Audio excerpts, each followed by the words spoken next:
to accept the minutes of the 11/21 meeting.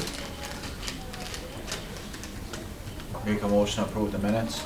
Second.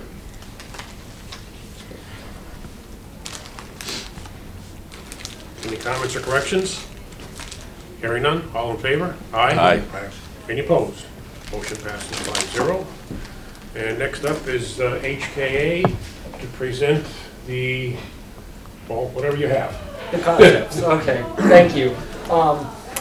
Good afternoon, everyone. So Scott and I met and walked through the site. I want to say that was 2 weeks ago, 3 weeks ago, I forget the exact date. The 25th, I think it was, or close to that. So anyways, we spent probably the better part of the day. Scott was with us as well. And we went through the various spaces. We also talked to some of the employees and stuff and got some of their feedback. And again, but most of the input came from Scott, which was very helpful. And so what we have here, and I'm just calling this kind of the program thing more than anything else.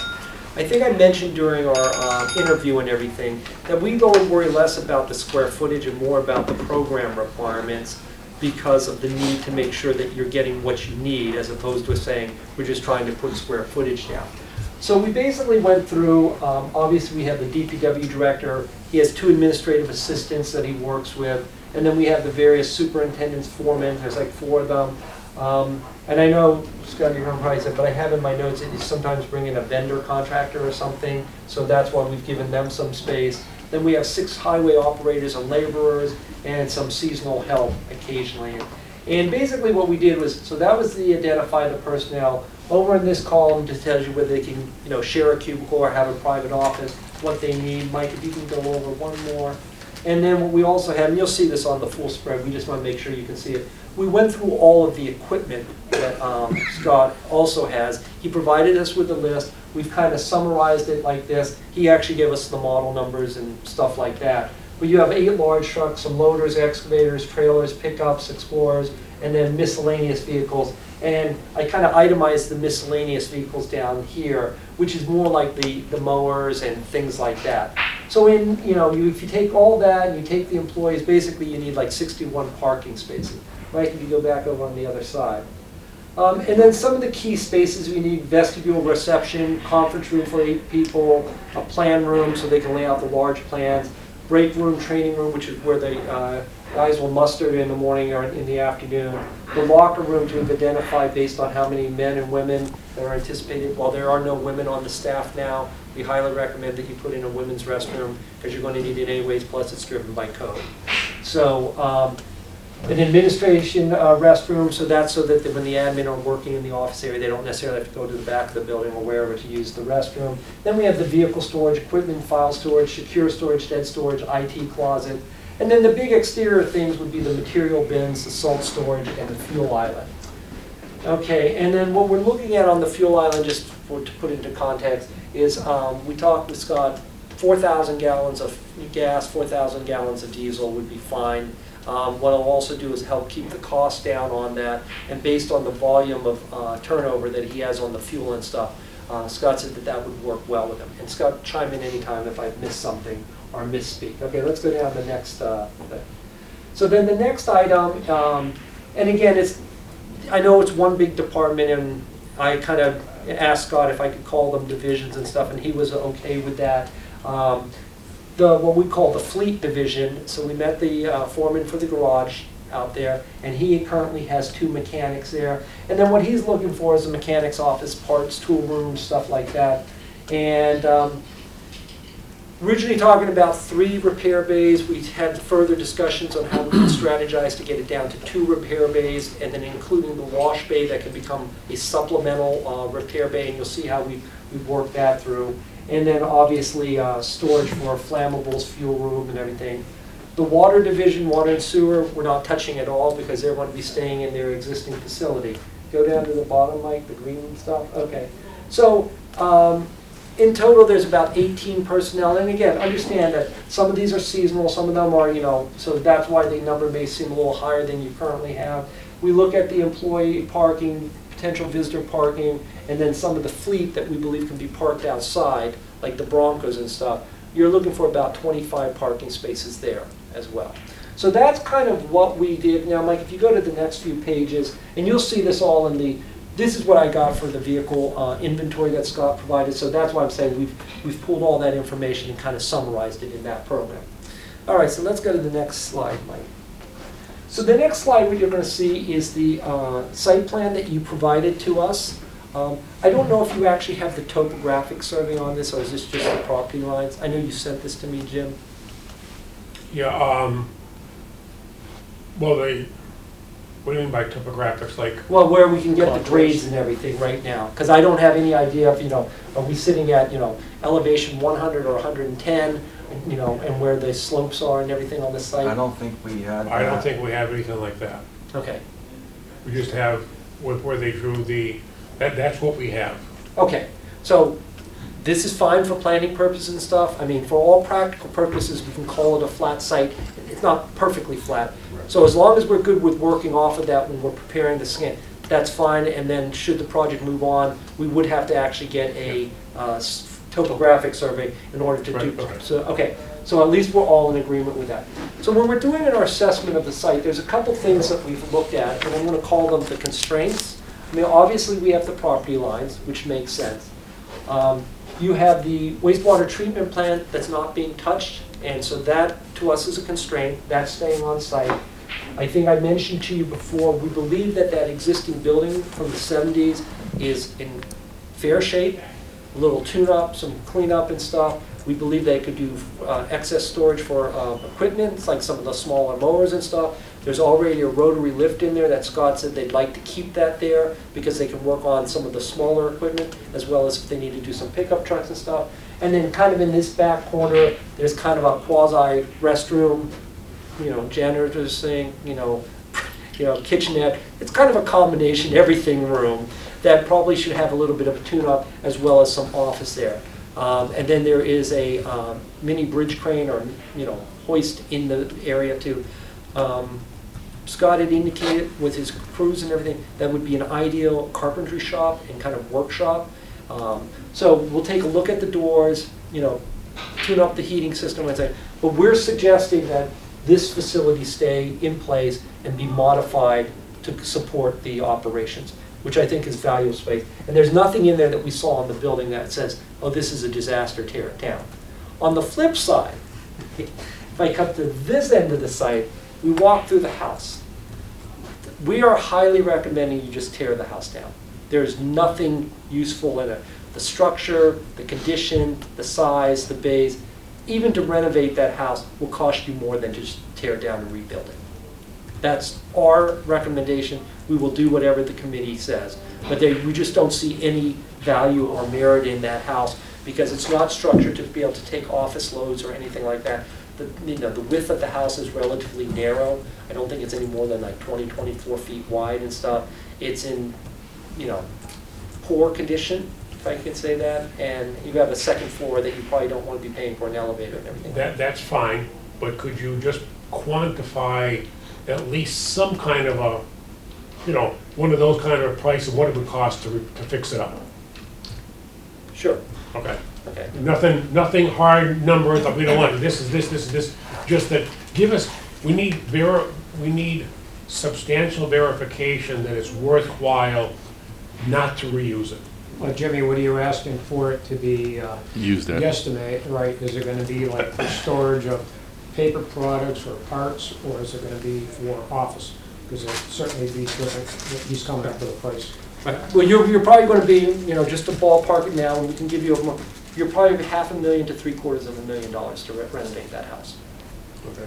And the reason I say this, foundations are not in great shape, floors are rocking and rolling, haven't done the asbestos survey yet. I believe somebody said that, you've done it? It's been done, we just got the results back, the plaster and the sheet rockers. We have one quote for $25,000 to abate it before they Right, demolish before it or they do do whatever. whatever. Okay. Whatever you gotta do, it's gotta come up. So if we could get a copy of that report, that would be helpful too. Thank you. When we were talking quick over there the other day, I know the second floor elevator and stuff, and you threw out $800,000 just for an elevator shaft Right, project. so right now, because we've done, in the last 12 months, we've done an elevator and thing. And the elevator cabs themselves are coming in about $350,000. you put the shaft or the, whatever, whether it's an interior shaft or you build one on the outside and stuff, they're coming in at 800 to $1 million for an elevator. But if it's storage, you don't have to have it handicap accessible, do you? No, you don't. Okay, but then the question comes up with what type of storage are you doing there, and do you get the ratings on the floors to be able to support that? Right, but, it's, we shouldn't really be talking elevator adding on to the price of that house renovation unless we know there's a reason for it to go up there. Agreed, 100% agree. But again, that's just our initial assessment. I hear what you are saying. We will look at that.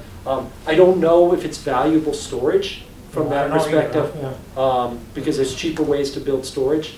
And I think that's it because of the width of the house, the loading that you can have, the renovation cost and everything you're going to do with that probably will not make it economical compared to if you tack on a few extra square feet if you need them. And you could be right. I'm just thinking what we're gonna hear at town meeting. Absolutely, I We just spent understand. $300 and something thousand dollars and you're tearing down the house. Right. Why'd you pay so much for a building lot? Right. Well, the building lot is actually valuable, so I will give you that. Yeah. For your operations, it is actually very valuable, and you'll see when we start laying out some of these plans. Yeah. But I know what Dave is saying, Yeah, and you're it is- right, you are gonna hear it. And then they're gonna say, well, how come the superintendent of schools is in an old house and that's okay? So, Good point. again, fair questions and stuff. So, how long has that house been vacant? Over a year? Well, Well, back the back part was part. about 2 months. Okay, well, by the time this project goes through, it'll be vacant for over a year and stuff. And again, we'll work with your building inspector on that, because it may lose its certificate of occupancy. If it's change of use of occupancy, AKA storage or a business use, which would be offices or something, then what that will do is that will trigger the code to bring everything up to current standards for that. So for example, you'd have to have like 110 for office floors. No, it's 50. Is it 50 on the, okay. So, but you get some of the storage and stuff, we will have to upgrade it. And the only reason I mention that, because we've done work at like UMass Lowell, they have the one lines that, mills, the old mills. You've seen the mills, they took those big machinery and everything, but when you run the calculations on it, those floors are not strong enough under the current code to support office use. And so they're going in and they're going to have to, they're restructuring some of those wood structures by, bolting on. That's why I'm just saying, it triggers certain things like that. But yes, I hear everything you guys are saying. I understand that some of this is perception. You just spent the money on it, so we need to address it with an intelligent response rather than just tear it down. And do you have to pay to take the asbestos out before you tear it down? Yes. So Or that if you cost work is the on it. same. Yeah, that asbestos is gonna have to go, Regardless. period. Either way, okay. So But whether we that's a tear it down or constant. keep it, the asbestos is gonna go. Okay, Has that's to the go. constant. Gotcha. Yeah, so that's not a additional cost of anything, it's just a fact of life, if you would. So, and then there was some discussions that you currently have this little storage garage or something in the back there. It's sitting in the buffer zone and everything.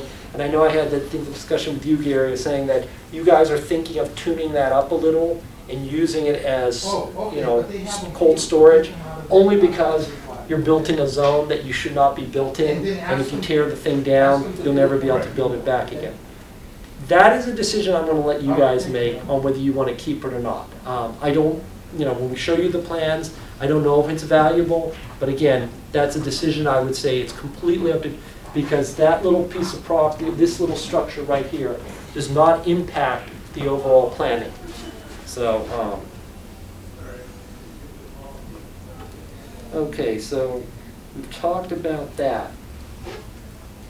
Everything else we kind of look at is fair game, for that either has to be relocated. For example, you have your salt shed right in the middle of the site. There's nowhere we'll be able to get the building on unless we can, and I'll show you what we're proposing for that. It looks like you guys have already started to take out your fuel tanks at your fuel island. So that's coming out. This barn, not in the greatest shape, not really, and again, it's kind of sitting there. So the only other constraints that we really have is, as you can see, this line right here and this line right here is essentially the buffer zones that we cannot build in, at least not structures. Which buffer zone, where's the 100-foot Okay, buffer zone? this is the 100, this, I think this, is this the 100 or the? Yes, okay, there it is. I wasn't sure if it was the 100 or 200. This is the 100-foot buffer zone, and then Right. this is the natural heritage line, and then this is the other buffer zone. Okay. Okay, so we cannot build in that. So essentially, we've got kind of a triangular shape, pie-shaped piece of lot to work on. Is there a way to encroach into those areas, like if we go to conservation or anybody else like that for approval? Yes, yes. I already asked the conservation. Yes. Again, most of them, and I think we can do this without encroaching, Yeah. that would violate or have to get any special waivers or anything from conservation. They're considered disturbed areas already. So what we would encourage to do is keep the main structures out of the buffer zone. Don't put it, because I don't think you need to do it. And then this would just become either paved areas or what they would probably love to see, impervious surfaces like green lawn or grass or something growing there, just so it really, again, Can it be used for gravel storage or any of that stuff? It can, but I'm not sure you need it, and I'm not sure that's the best location. So let me show you the site plans, and then, again, this is concept. We're going to show you 3 layouts. You guys can say, like one of them, hate them all, whatever you decide you want to say, and we will go back and refine that. But I just wanted to give you kind of what we were looking at as the constraints and everything. I just want to clarify what I said about we could build in the buffer zone. Even the 100-foot buffer zone, I asked the conservation, you can build in it, but you're going to provide compensatory storage. It's not undoable, but it's a pain. And if he said we can avoid it, that's the best way to do it. You simply avoid it, and that way it's a lot less of a headache. So, all right, so let's now start looking at the first plan. Okay, what you'll see that we've done, and I'm going to just walk a high level and then we'll zoom in on the various areas. Basically what we've determined is that equipment list that I gave you initially this includes all the big vehicles that were requested to be inside. Now, Scott, I know we didn't talk specifically about the Ford Explorers, but I'm assuming the Ford Explorers can park outside, Now, that doesn't mean they still couldn't park inside, it's because you can see, and again, going back to the interview, we talked about stacked parking, and then with the cross aisle, that's what this scheme shows. So you have a cross aisle through here where you can queue up vehicles and stuff for storms or whatever else, or Scott could park all the Ford Explorers through there if it's, expecting a cold weather or something. But as you can see, the various pickups that you have, and I think you have like 550s and everything. These are the larger vehicles. You have a wing plow there. There's the vac truck grader, some loaders and things like that. All of the main equipment fits in there with no problem. And again, we're anticipating you can augment some of this space to put some of the smaller mowers and stuff during seasonal time, or we would propose that they go into that existing structure that you already have and locate them there. The other thing, so now Mike, let's go to the garage first, because that's pretty common on all of them. So again, we talked about the garage. Has all the components that they need: a mechanic's office, tool rooms, parts rooms, flammables, restroom, fluids. Obviously, we'll need a sprinkler room in there. This is where we put the compressor and some of the wash bay equipment and everything. This is the wash bay platforms on either side to assist on that. This becomes a repair bay with an in-ground lift. We're encouraging the town to go with an in-ground lift because based on the size of trucks that Scott says he works on, as well as there may be future work on like fire trucks and stuff, this gives you the most flexibility to be able to do that. Okay, so that's why we're looking at that. Scott had also sent me some other lifts, and again, Scott, I have not ignored those. We can talk about that. But those are the kind of discussions that we'll have as we move into the next phase of the development of this. Then this would be, the rotary 2 lift. That would be in addition to the one that you already have. The existing one will stay in the garage where it is. We're proposing a new one here. Scott had said that that would be desirable. And then what, rather than putting a third bay on, and you'll see that the site gets a little tight, but also from an economical point of view, is that we put the wash bay here, which would still allow the mechanics to work on that. So if I need to bring in a truck and just replace a lamp, or wiper blade, or whatever, even if you had to change a tire or something, this is the spare bay that could be used. This is the bay that you can also park vehicles in at night. if, nobody's, washing trucks and everything. One of the key things that was asked by the mechanics there is you'll see this dash bar. They asked for a bridge crane, 10 ton, to be able to pick up either plows, front ends, whatever they need to do. So that is the area of coverage that we would be looking for that. This would be a mezzanine area. We have access on this side of the mezzanine. Again, this is something we'd have to work closely with Scott and see. I don't know how you want to divide that mezzanine, whether it all goes over to the garage highway side, whether some of this gets shared with the garage or some combination thereof. But I believe that based on what we saw in the parts room and everything now, which is kind of just small spaces in there, by giving them this parts and tool room area and stuff, that should be adequate storage for their current operations and stuff. But again, that's something that we'll get into more and more detail as we move along. The mechanical room, again, we all talked about the radiant floor heat. This, we're assuming at this point in time, we're going to go with oil as opposed to heat pumps or something. But again, that's a decision you all will tell. But I think based on the interview discussion we had, you were looking for some type of either gas, which you don't have out of the site, or oil to do it, because the propane will probably get too large a farm, and then that would trigger other things. What is too large? Again, don't quote me now because I don't know, but I think it's something like over 2,000, gallons or something that you. And I know when we did the Bridgewater one down in for Mass DOT, we were triggering right at the line, okay, and that was like a fraction of the size of this. So that's why I'm saying. If you want to go propane, we will definitely explore propane, but there is a certain level that it triggers when you get too large. It has other requirements, additional setbacks and everything. When you say too large, Greg, you mean storage Storage of volume. gas on Yes, site? yes. Yeah, okay. So where would the oil tank be? Well, the oil tank would be right here, right in the building, and there would be a fill station right there. So how big of an oil tank would we have in there? Again, I haven't sized it. I'm guessing it's going to probably be in around the 600-gallon size. Not in US 2 330s in there, or two 330s probably. I'm just going by what the cost of propane has been the last few years versus oil. Yep. Propane is a better deal. And if 2,000 is a limit, let the vendor come every week and refill them.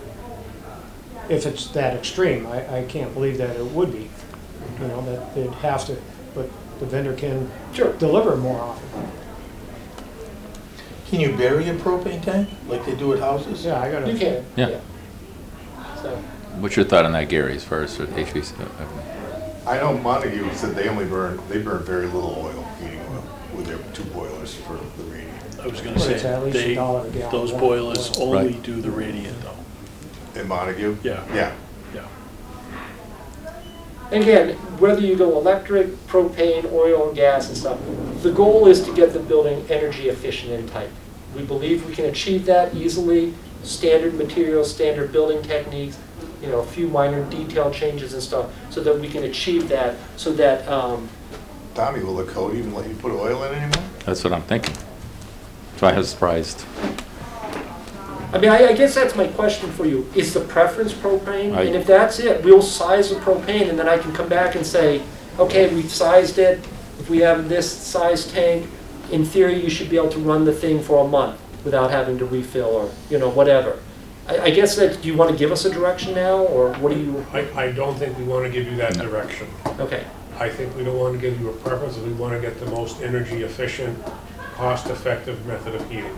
Okay. Well, the radiant floor heat is the most cost effective, which we're all in agreement. Nobody will agree or disagree with that Yeah. one. So now it's just a matter of, do we do a oil-fired boiler or do we do a propane boiler? The boilers themselves will be comparable price. It's not like one's, $100,000 more than the other. If you were doing heat pumps, yeah, you're talking This much. place we have 2,000-gallon propane tanks buried over there. Okay. We're running off two Night Lock and Bar Okay. propane boilers. The North Station is two wall-hung Night Lock and Do you Bar know how boilers. often you're filling them up in here? I'm gonna say maybe once a month. Okay. So you'd be comparable probably. I don't know the exact size square footage, but this is probably a higher demand. But it's also not radiant heat either, so you're Yeah. bringing up, you're ramping up and down every morning and you're Right. keeping it 70 or more. Right, and then people have to feel more comfortable. Right. Yeah, so, anyway, again, cost-wise, it's just a matter of what the fuel source that you would like. And I agree with you that propane is cheaper now. Will it be cheaper, a year from now? Who knows? Well, we can't predict that in either direction. I will say that, even at the center station, we have natural there. The propane boilers are obviously a lot smaller. We have redundant, so if one breaks, one will carry it. You can just Right. wheel another one in on a hand truck and change it out. They're not big and bulky. Is there natural gas like in the I just don't know Is there about natural code. I gas know they're anywhere? talking No. about changing the reg code and all that stuff, so who knows if they're Mostly- like Right. anymore. And if we do propane, will we own the tanks? Yes. We should. Yeah, well, we can do that. I mean, again, like I said, We bought all of these here. We just Okay. bought 2,000 gallon for the water, down at the water department. okay, Is the preference to bury the tanks? I would think so. That's kind of what I heard. Keep them out of the area. Depends on what you gotta do for porpoising. Do you have to chain them down, strap them down? Didn't at my house. The oil tanks at our place, I think, are strapped down. well, we'll find that out when we do the borings and stuff to see where the water table is and stuff and what will need to be done or not need to be I mean, there's, like I said, they're buried here. There's one up north buried. We buried another one at the center station, so the generator will run on either one, natural or propane. And we've done, the water plants are sitting up on top. We built a plate, because there's no place to put them down there in the Sure. floodplain. Okay, so we will look at that. All right, Mike, if we can now move to the other end of the building. So this is the administrative / personnel facility. The idea is that you would come in the front of the building here. You could either take a right into, you're coming this way, right into the garage so the crews and everything can come there, or the public / office personnel would come in the left. As we talked about, we highly recommend that this vestibule be secured so that the receptionist either buzzes you in or something, but if I'm just coming off the street as the public, I essentially get no further than the vestibule. Okay? Vestibule does two things. It's the vestibule for the building. We need the weather lock and everything. That's a code issue, but it also functions as a security lock for the facility there. They would, come down the hall. Here's the administrative offices. There's the two admin. I know that one of the concerns was not putting them side by side, but with the proper cubicles and everything, we can take care of the sound. And again, this is something we can explore in more detail. There'd be file storage, copiers, closet there. The director's office would be right here. What we're proposing back here is you'll see that this is where we'd have the four foreman cubicles and stuff so that they can read. These are the large flat files which would have a table surface on them and everything, so it also becomes a place to lay down the plans, work like that. Filing plotters, some more work tables here. There would be an entrance from the back of the building as well if they wanted to. We're anticipating the conference room could be shared, because again, I don't think it's going to be used all day, but whether Foreman would have to meet with someone or Scott would have to meet with someone or just have a general meeting, they could meet in there. The restrooms, locker rooms, okay, it looks like we have a lot of toilets and stuff. Right now you have one for the whole building, okay. That's obviously not code compliant. The number is driven, I know you're gonna say, we're never gonna have 4 women in, they don't need all you. The numbers are driven by the plumbing code. You take the size of the building, the type of use and everything, and that dictates how many fixtures we need. So the fixture count is the minimal fixture count allowed by the building code, plumbing code, I should say. So, shower for the women, there's a couple lockers there for them. The ones without the bench are the ones for handicap accessibility, which you do have to make. And then we have 17 lockers in this general area with 2 showers. The question is, do you need 2 showers or you could live with 1 shower? That's something that you can discuss. Typically what we do is we put in a regular shower and an accessible shower. I don't know how your guys are doing it now. Right now you have a quote-unquote shower. I'm sure it's not used very often because it's not very desirable. But if somebody is working on the streets, Sunday want to come and wash off before they go home or something, that's typically what we do. So this is something, if you wanted to cut back one of the showers, we could obviously discuss that. But again, all the fixtures are there, obviously water. What we're doing in all of the DPW's now is we're putting a laundry room / janitor's closet in there, because there is occasionally when you have clothing or articles that need to be washed. So this would just be a standard, washer and dryer that you would see in your house. Hopefully a little, better model so they don't get quite, beat up. But we're not proposing anything commercial or outrageous like that. Slop sink, that would be the water heater. So the crews could come in and around like this, or they could come through this, or come through the back door. This would be the break room, ready room in there. A refrigerator, sink, stove, oven, all of that. So when you have operations going all night and everything, you would have there. I know Scott had asked if we could get 40 people in there, and the answer is yes, Scott. If we get rid of the tables, you can queue up the chairs and everything for that. Right now, you have 16 comfortable spaces in there for training. The crews coming in. In theory, you have 18 crew personnel. That's including Scott and everything. So the break room we feel is comfortable, would work for you. 99% of the time. The 1 or 2 times that you have a 40-person meeting or 50, it might be a little snug. But I would say don't overbuild just for that 1%, 2% of the time. You just So said the guys come back for lunch? You said 16 people, there's 24. 24 chairs in there for the tables. Yes, I meant to say, the staff is, like I said, 18, you take out some of the, so yes, you would have 24, excuse me. So, I'm sorry, I misspoke on that. That's fine. So, Where's the 40-person? it's Number right come here. up. It's in this room. So you take the tables out, set it up as a lecture style. How often does that happen, Scott? Well, we've been training a lot more in town for different reasons, town-wide, fire, police, etc. And we've been coming here, senior center, or library, but it happens. They like it, the more the better. The more training we do, it's better for the town, insurance, etc., etc. So we try to do it more often than not. So, and it's always a little tough spot to get a location to accommodate everyone. But do the guys come back for lunch every day? It depends on the day, what we got going on. Sometimes yes, sometimes no. Okay. Usually I see them eating on the job. Well, for the most part, yeah. And the good months, yeah. This time of year stuff, they're coming back. Of what little I've been using the various facilities for different meetings and stuff, I bet you they're probably training easily several times a month. Yeah, yeah. It's a so big thing now. Just every regulation, everything, just between train, everything they're train, gonna learn, so train. that building, The town's that break insurance room probably company be broken down, and if it's sponsors anything all like these these, trainings, most ocean, all tables, that stuff, and it doesn't take more it's than all a few you get, minutes to break and town move it gets around, charged it's for not a hosting big and deal. everything else. And it's also easier, rather than driving to Worcester, or the other day the guy was in Westford, he went to one of the supervisor classes because there was nothing local available. So Jim, the way you just described it is true. Typically what would happen is you either get these tables, take them out, which I wouldn't even say that. Probably what would happen is all the tables would push against the exterior wall. Yeah. You set up the seating and then you're good to go, So, again, we feel that the break room is properly sized to accommodate the daily use, for 90% of the time, and then the training that Scott had indicated was required.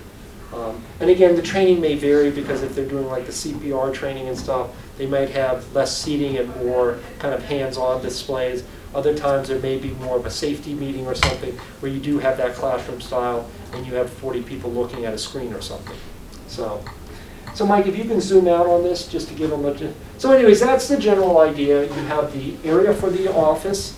This is about 5,400 square feet thereabouts. You have your garage area, which is approximately the same size and everything.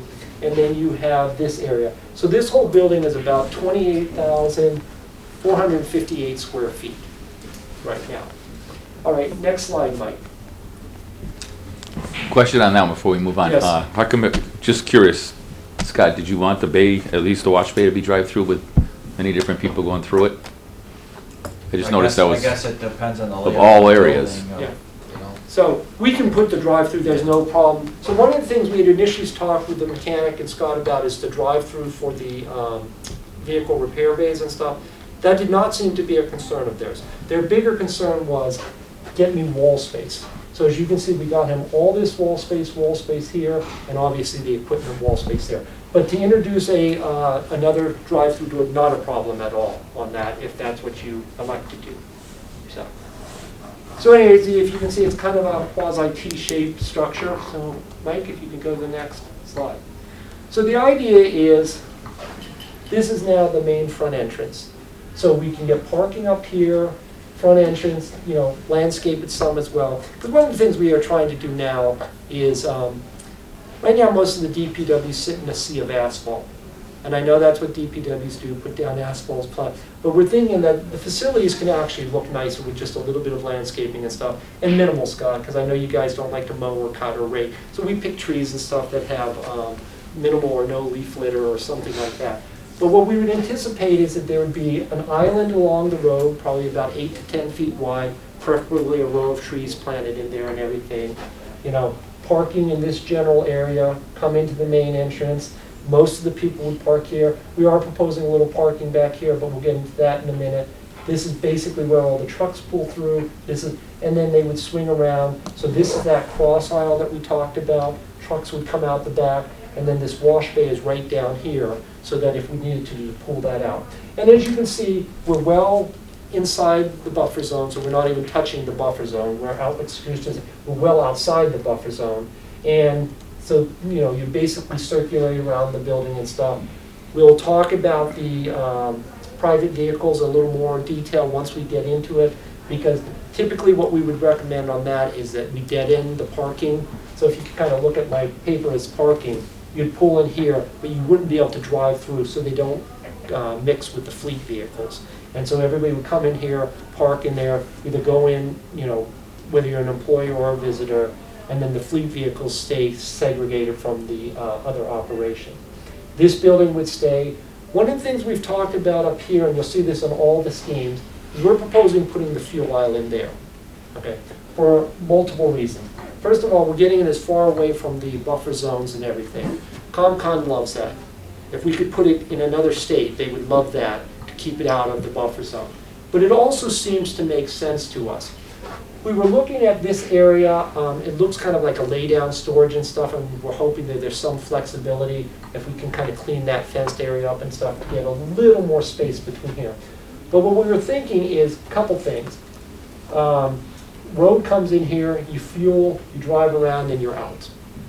So that if you have police, fire, school, whatever you have coming here fueling, they just basically are on that corner of the site, and they're not integrating with the rest of the site.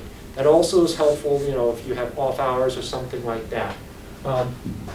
This appears to work now. It's just that we would probably say open it up a little more if you're bringing some of the bigger vehicles through. And again, that's something we would have a further discussion on. Greg, one thing you should probably be aware of, and you may or may not know this already, on that back half of the site, right along that long lot line, that's where the force main comes in that feeds the wastewater treatment plant. Okay. So just in terms of foundations and anything deep and below grade, we'll have to find that force main. That's not something I think we would want to break. I would agree with you on that one. Yeah. Good. You're not going to get any argument. We're The on other the same thing too, and I page. don't know if they explained it, is backing in between the plant and that garage, that's, you know, it's not really on there. Yeah. We have tractor trailers that come around back in there and then pull out, so you have to make it so that they haul out the sludge. Right, okay. So, Well, again, what I'm saying is depending on, and then we're not taking the building at all, we're not suggesting that. But this little fenced-in area, if that could be reconfigured, what we're thinking is you would get plenty of room to circulate around, whether it's a tractor trailer, large fire Yeah. truck, bus, or anything else. So that one we'll look at. But yes, you know, we will definitely not want to hit the Yeah, force main. just, you want to be aware that that's back there. All right. Then the other thing too is we're proposing the salt storage shed back here. And we're doing this for a couple reasons. First of all, and we'll make a determination at a later date whether it's the blocks with the fabric or whether it's a permanent structure or however you want to deal with the salt storage. Because the existing salt storage sits there right now, we have to move the salt storage to get the activity to go. Obviously the facility is going to take longer to build than, it'll take about a year to go. So somewhere during that period, we are going to be in the winter season. Scott is going to need salt for his cruising. So we're saying on day one, the first thing they do is they put the salt storage up. Because then they can move all the salt storage and stuff there, they can demo that structure, and regardless of what phase we are in this building, he'll always have this facility to keep him running, so he doesn't have to relocate. He'll have this facility to do salt, and then it's just a coordination issue between the construction and that. Once this facility is done, obviously they would move over into this area, put the fuel island up, or potentially put it up sooner. Again, that's something we can have that discussion on. And then do the renovations on that building, because that should only take a month or two to renovate that, because they're pretty limited. But that is what we're proposing. Obviously, this would be paved around here, introduce landscaping, and we believe COMCOM would be very happy if we minimize any activity in that buffer zone. Is that salt shed right against the fence to the sewer plant? Well, it's not literally against the fence, but we would put whatever we could do. If we need to move it over 20 feet, 30 feet, whatever. Right now, you know, there's no scale there that I see, but what are we, 10 feet away? Are you guessing? Yeah, we're probably about 10 feet away from that. So, who knows what's gonna happen with the sewer plant? My suggestion would be further back away from the fence, just in case. I don't know. Absolutely. I mean, if you choose to, here's kind of your problem. So we can move it over a little more and put it on this side. What's that right angle dotted That, I line? believe, is your property line. Oh, it is? Yes. No. Did I miss? I don't know what that is. That's That's the heritage. Oh, the natural, I'm sorry, you're right, Mike. Okay. That's the Yeah, so we heritage could move it. But one of the things that's happening back there is some wooded area and growth and everything like that. It's currently unpaved, undisturbed. Well, I shouldn't say undisturbed. It's pervious and stuff. COMCOM will probably want to say if we can stay out of that, because again, we're starting to move into the resource buffer zones and everything. So we could probably move this over about 50 feet, one way or the other. But that's something we would have to look at in further detail. My thought is don't squash everything toward the sewer plant, because how do we know what's going on in 10 or 20 years where then all of a sudden the salt shed's in the way again? Right. So that's why I mentioned the question. If you're building it out of the blocks with a fabric structure, you just take it down, move the blocks, and put the fabric structure up. Yes, there's a cost associated with it. If you're building a hard structure similar to like what you have now, then that becomes even a more critical space. I guess what I would try to say on that is, if we all had a crystal ball, it would be great. If you know like the sewer treatment plant is going to expand in the next 5 years, then definitely we don't even put it there. I've also heard the sewer treatment plant might close down and you might become a regional within someone else. Don't know. This is again where we will work with you. We will optimize the location of the salt storage to make sure that we don't impact potentially, well, obviously we don't want to impact the water treatment operations, but again, to keep it without, outside the buffer zones and everything else. So we will definitely work with you on that. And then just for those of the way they're building trucks now, they're a little higher, so we're putting ramps on all the salt storage. So backhoe pulls in, gets a load, comes up the ramp, dumps it into the truck. And so we're hoping there's adequate, well, we know there's adequate, so someone would just back up. And again, these are details that we will work with Scott, how they want to run their operations, as far as, loading their trucks and everything. We'd risk right now just putting a concept down of placeholders and say, yeah, we're generally like this or don't like this. Next slide, Mike. Can I just ask a question? 54 by 94, how many ton does that hold? Not like, like normal stacking height, etc. Yeah, I think that's about 1,000. And again, depending on how kind of walls we do and everything else like that. If we do the blocks, you don't get them quite as high, which makes it a little hard. If you do it out of concrete, you can get the higher walls and stuff. So we will work with you on that, Scott, and get that. How many ton do you use a year? Well, lately it's been a lot more. So yeah, it's like on an average snowstorm we do last time, that little What have we hauled in already? What have we hauled in already this year? Because it was full to start. 200 something ton. So you That don't do a doesn't lot. include the last two. Yeah, we storms. do 2,500 ton of salt probably a year. And again, I think this is one of those things, because every DPW that we've worked with, whether you're purchasing fuel, whether you're purchasing salt and everything, you could have something delivered every day. I mean, you pay for it, but you could have it delivered every day. On the other hand, there's the optimum number that, like fuel. Scott and I had a discussion on it, a 4,000 gallon tank is more than adequate because he would go through that for fuel within, a month or two, and so it makes sense, and you always have fresh fuel, as opposed to putting 10,000 gallon tanks in there, 9,500, because we don't want to trip 10,000. But 90, and then the fuel sits in there for 6 months, 8 months, and it gets stale, So things like that. Again, the salt storage, depending on which DPW, you guys at least have a little land to put a larger salt storage on.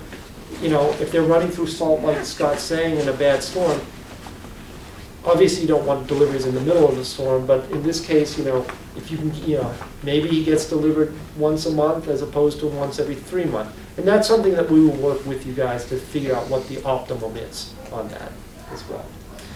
All right, next slide, Mike. You saw Montague. That's the same size as salt shed.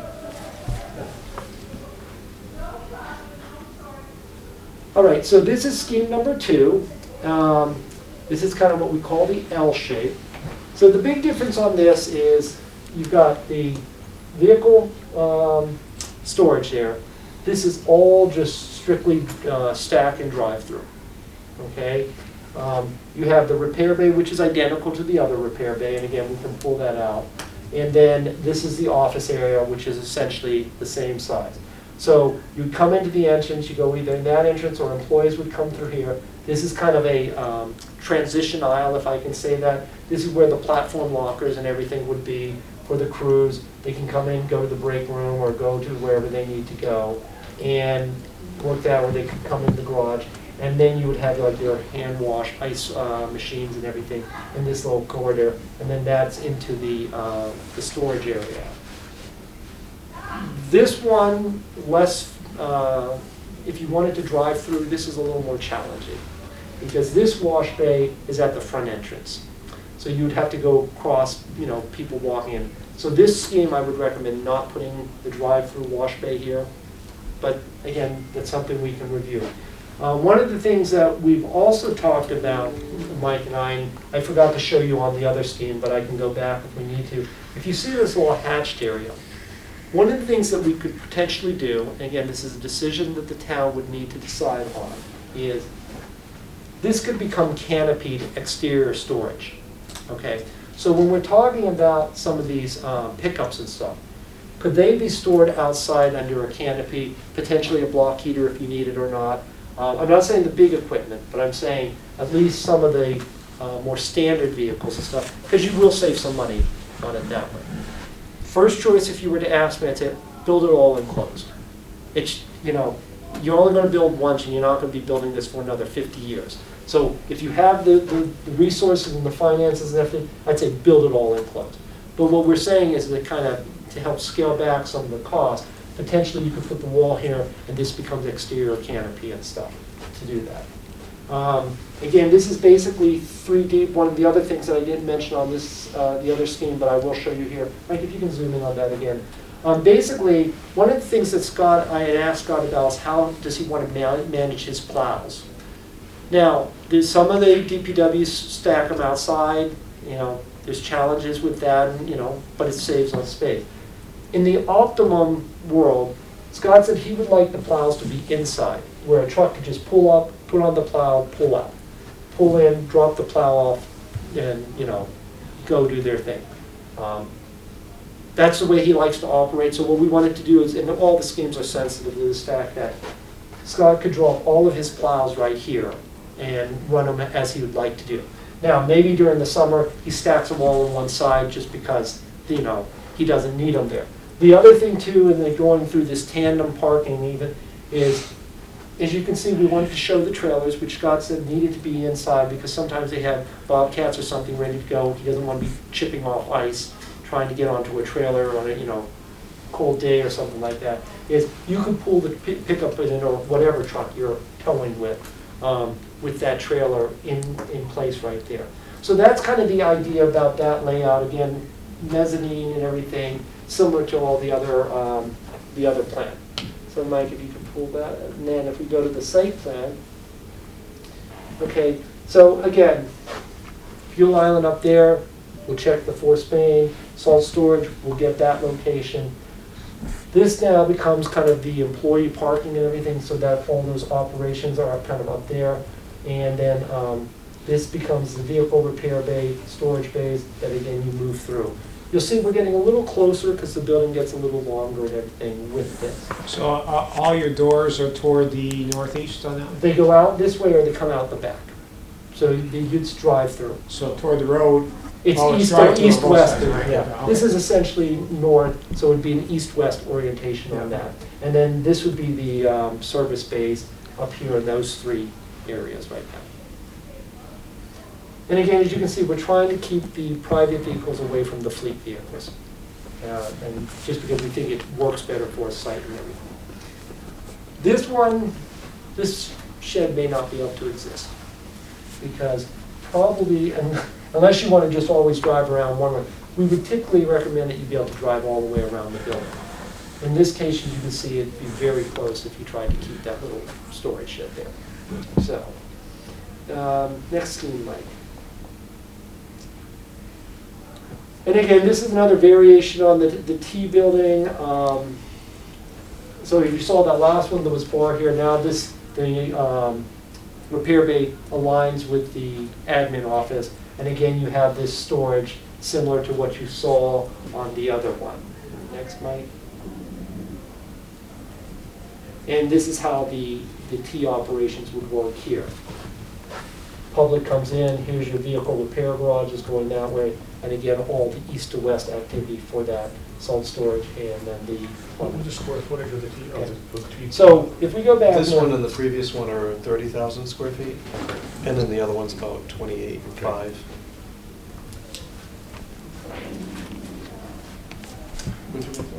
No, I was just going to go back for the square footage, and you guys beat me to the punch on that one. So on this one, is that pulled away from that existing shed that's in the? No, this is struggling with this shed here too. One of the things that we had to be careful about when we were placing this building, and again, as we get more into a design that you're looking at, yes, we can encroach a little closer to that we may be able to open that up.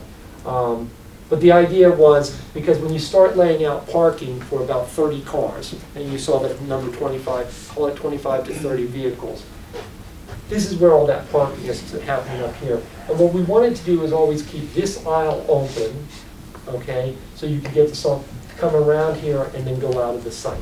So it's really the parking that's governing where that is going. Yes? On the garage that's existing that we're talking about. This you've one got- down here. Yeah, you've got another, the smaller one, the little thing. The little shed? Yeah, that's junk, that's going away. Now, I can't really tell. what- Again. Are you, is that, again, I don't know what the So- scope is for a driveway, but. It would give you about 25 feet. Yeah. And we will work with you on whatever, if you decide that you want to keep this, great. If you decide you want to take it out. The question is how much room do you need to swing around here? Yeah, what I'm just saying is that smaller piece right It's there, gone. that's gone. Yeah, I That thing understand. Yeah. is not So on the ground is now. 25 feet enough? Yes, probably it is enough to get a truck around. Can you do it at 70 miles an hour? Definitely not. The only reason I joke about that is because when we did Mass Ave for Eversource, they kept saying, there's a problem with the facility. And no, there's a problem with the driving, because it was all posted at 10 miles an hour with plenty of, and it's a very congested site. And people were trying to do 30 to 40 miles an hour. And so they were running into the Jersey barriers and hitting the thing. And it's like, that's a speed problem, not a layout problem. So, What would be the problem of employee parking being way toward the back versus out front near the road? parking back here, Yeah, somewhere back there that. again, it's an operational thing. You're mixing private vehicles with fleet vehicles. I was just thinking employees versus visitors. Visitors, you certainly want out front. Right. Employees, you would think that they could handle driving out back. Well, as I say about everybody, we're all people. And some days we have good days, and some days we don't have such a good day. And I'm coming in, I decide to park my pickup right there, okay? And I should have pulled up an extra 3 feet, but I didn't, because whatever. The dog was barking at me, the cat scratched me, I don't know what my problem was for the day. Then all of a sudden you're trying to get trucks out and you're going, where's Greg? Greg's on the road plowing or doing his thing. So now you've created. So what we try to do is help management,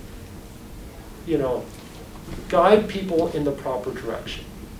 Not saying that you can't do it, I'm not saying we won't Well, do I'm it. just suggesting it for Right. moving the building around for the best spot for the building and whatnot. So we have talked about here, as you can see, this is probably about 80 feet or so. We were thinking with our 10-foot buffer with trees and stuff, you could have parking along here for employees, but then they could walk in, which would be less problematic as opposed to bringing them back there. What we're finding though is, Mike, if you can zoom out just a tad, these buildings that we've placed are, even if I move this just a tad up because we reduce some of the parking and put it along here, the bottom line is, based on the length and the width of the buildings, you can see we're following pretty much parallel with the road. And I use that loosely. Because we did do some schemes where this would be perpendicular to the, but they don't fit. Okay, we even came up with a square scheme that doesn't fit. So we're saying that the building orientations you see are probably the optimal. Again, not set in stone, but they're probably optimum for the way the building is going to operate, should you like any of these schemes. As far as getting into more detail now, we will definitely get, if you said, this is the scheme we want you to develop, we want you to talk to Scott, we want you to tweak this is what we'd work with, and then we'll get Peter involved. Peter is our civil engineer. And then we'll start laying out the parking and everything as well, to show you truck turning radiuses. And we'll actually put templates on the plan showing you, basically we try to drive a tractor trailer truck throughout the site. That's our goal. Because if for no other reason, I know what will happen. Salt storage, the guy will come in, pull in, go back, dump out, then pull out. If for some reason he can't, we would try to get him around the site as well. Does it have to be? Absolutely not. But it's just, we're trying to give you the most flexibility. The other thing too is you're towing a trailer on one of your 10-wheelers or something. Again, can you make this turn? Sure. But is it nicer to give a little extra room? Absolutely. Because chances are they might clip the building or something. You talked about the fuel station then coming in and going around the existing building. Right. Have you thought about extending that road along the field and around the salt shed for the trucks to go in and out while they're salting? We have not really looked at that yet, but that is something, thank you for mentioning. Because one of the things that we didn't quite understand is this is a bioretention area right there. And I don't know what that really means because I've driven by the bioretention area and it looks like a drainage swell that has recently been mowed or trimmed or something. This is something I'm going to work with Peter a little more. Can anybody tell me what that bioretention? It was to meet our requirements for our MS4 permit. Okay. And a project that we were looking at, and part of our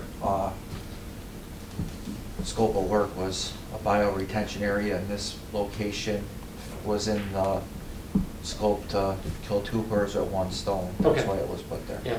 And well, I figured there was a rationale because what we were anticipating was going to happen is if the bioretentions have to be extended or anything, this is the place that we'd probably do it. Not saying that we can't find another home for it, but that's pretty much what we were looking at, future bioretention expansion. So. Just to change the subject for a minute, the unheated part of the building, if that was the way to go, what would that look like? Would it be the same, but it just doesn't have heat in it? So Mike, can you go The back to? canopy area? Yeah, the canopy area. Oh yeah, it'd just be like parking outside. So what we would Okay, do, so no walls. yeah, we're saying you just put a wall here and this would just be covered. So there'd be some columns here Yeah. to support the roof, that's it. Okay. This would all be open. So if during the seasonal time, let's say Scott gets, 17 pallets of fertilizer, okay? He could pull some trucks out and put the fertilizer under there and stuff. We're just anticipating that would just be asphalt, bare basics, it's really a carport, for lack of a better word.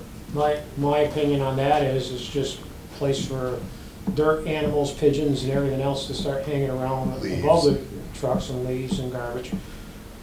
I personally would rather see it all enclosed even more area where you just plug in the trucks into the block heater. And size of the vehicle doesn't matter. I used to drive trailer truck and they'd be outside, plugged into the block heater and would go.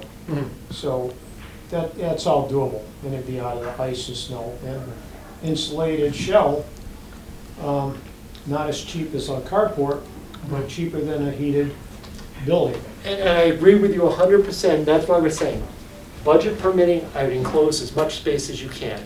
I'd even go as far as to do what Franklin Regional Transit did. Because we got them covered spaces for their buses, they were thrilled they had covered spaces, and they cared less that they didn't get heated. Because they're still working just fine, you know. Perfect world, this entire garage would be enclosed, the entire garage will be heated with radiant flooring.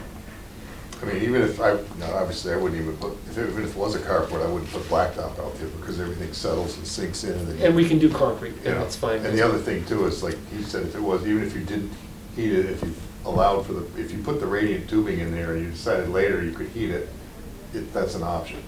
It's there. Instead of trying to do something else, and who knows what they're gonna make you do later if you wanna put heating in. So you're looking for comments on what we like and don't like of the three? Yeah, I mean, if you say, love them all, we don't know which one to pick, great. If you say, this is not what we had in mind, we wanted a circular building with a tower on it, then that's what we'll give you. We'll work with you, we just propose what we understood from the program. I'll stick my nose out first, and then everybody else can bite it off. Like the idea of no second floor. We Yeah, absolutely. very much directed you to do that, and you've done that. And that is a big improvement from what we've seen in the past. Of course, there's a little bit more room too on a site to do this, so that makes a difference. Right, by buying that lot, it saves us later. I kind of like the first option you showed of the straight through, one straight Can you go back big there? rectangle. Simply from a flow point of view, everything seems to flow better in that layout than the other ones where they're kind of, the way it's laid out. You come in, you have a clear shot to go into the office area, and a clear shot into the building, and you're not walking through one to get to a lot of the other. It's a nice entrance in the front facing the street where very, very obvious.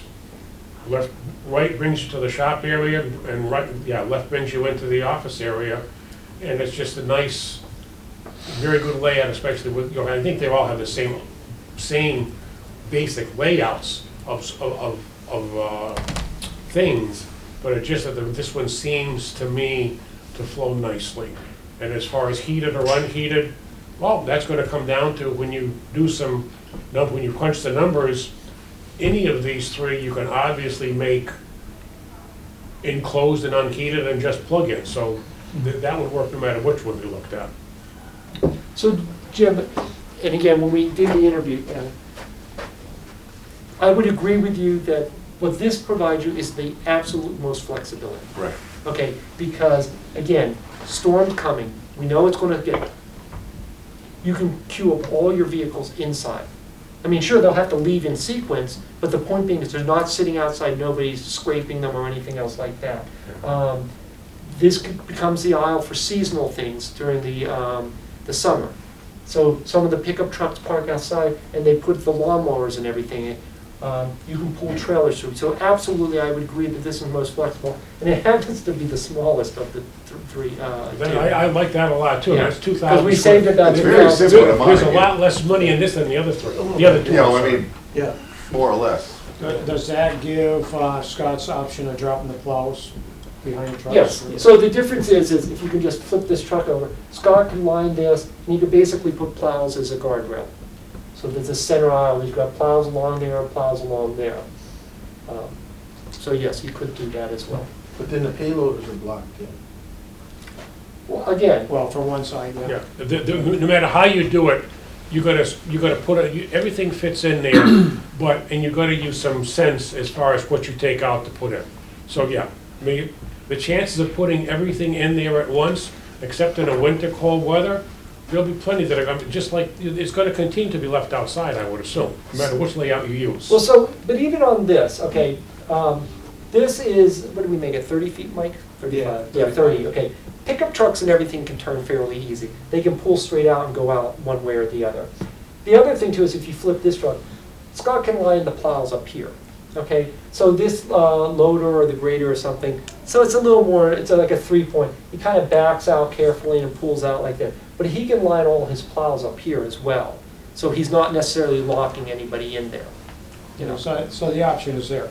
the option is there. And again, I am not going to tell Scott how to park his trucks because I've always found it amazing what these guys do with their vehicles. It's like, how do you ever get that truck to park like that? But for some reason, somehow they find it.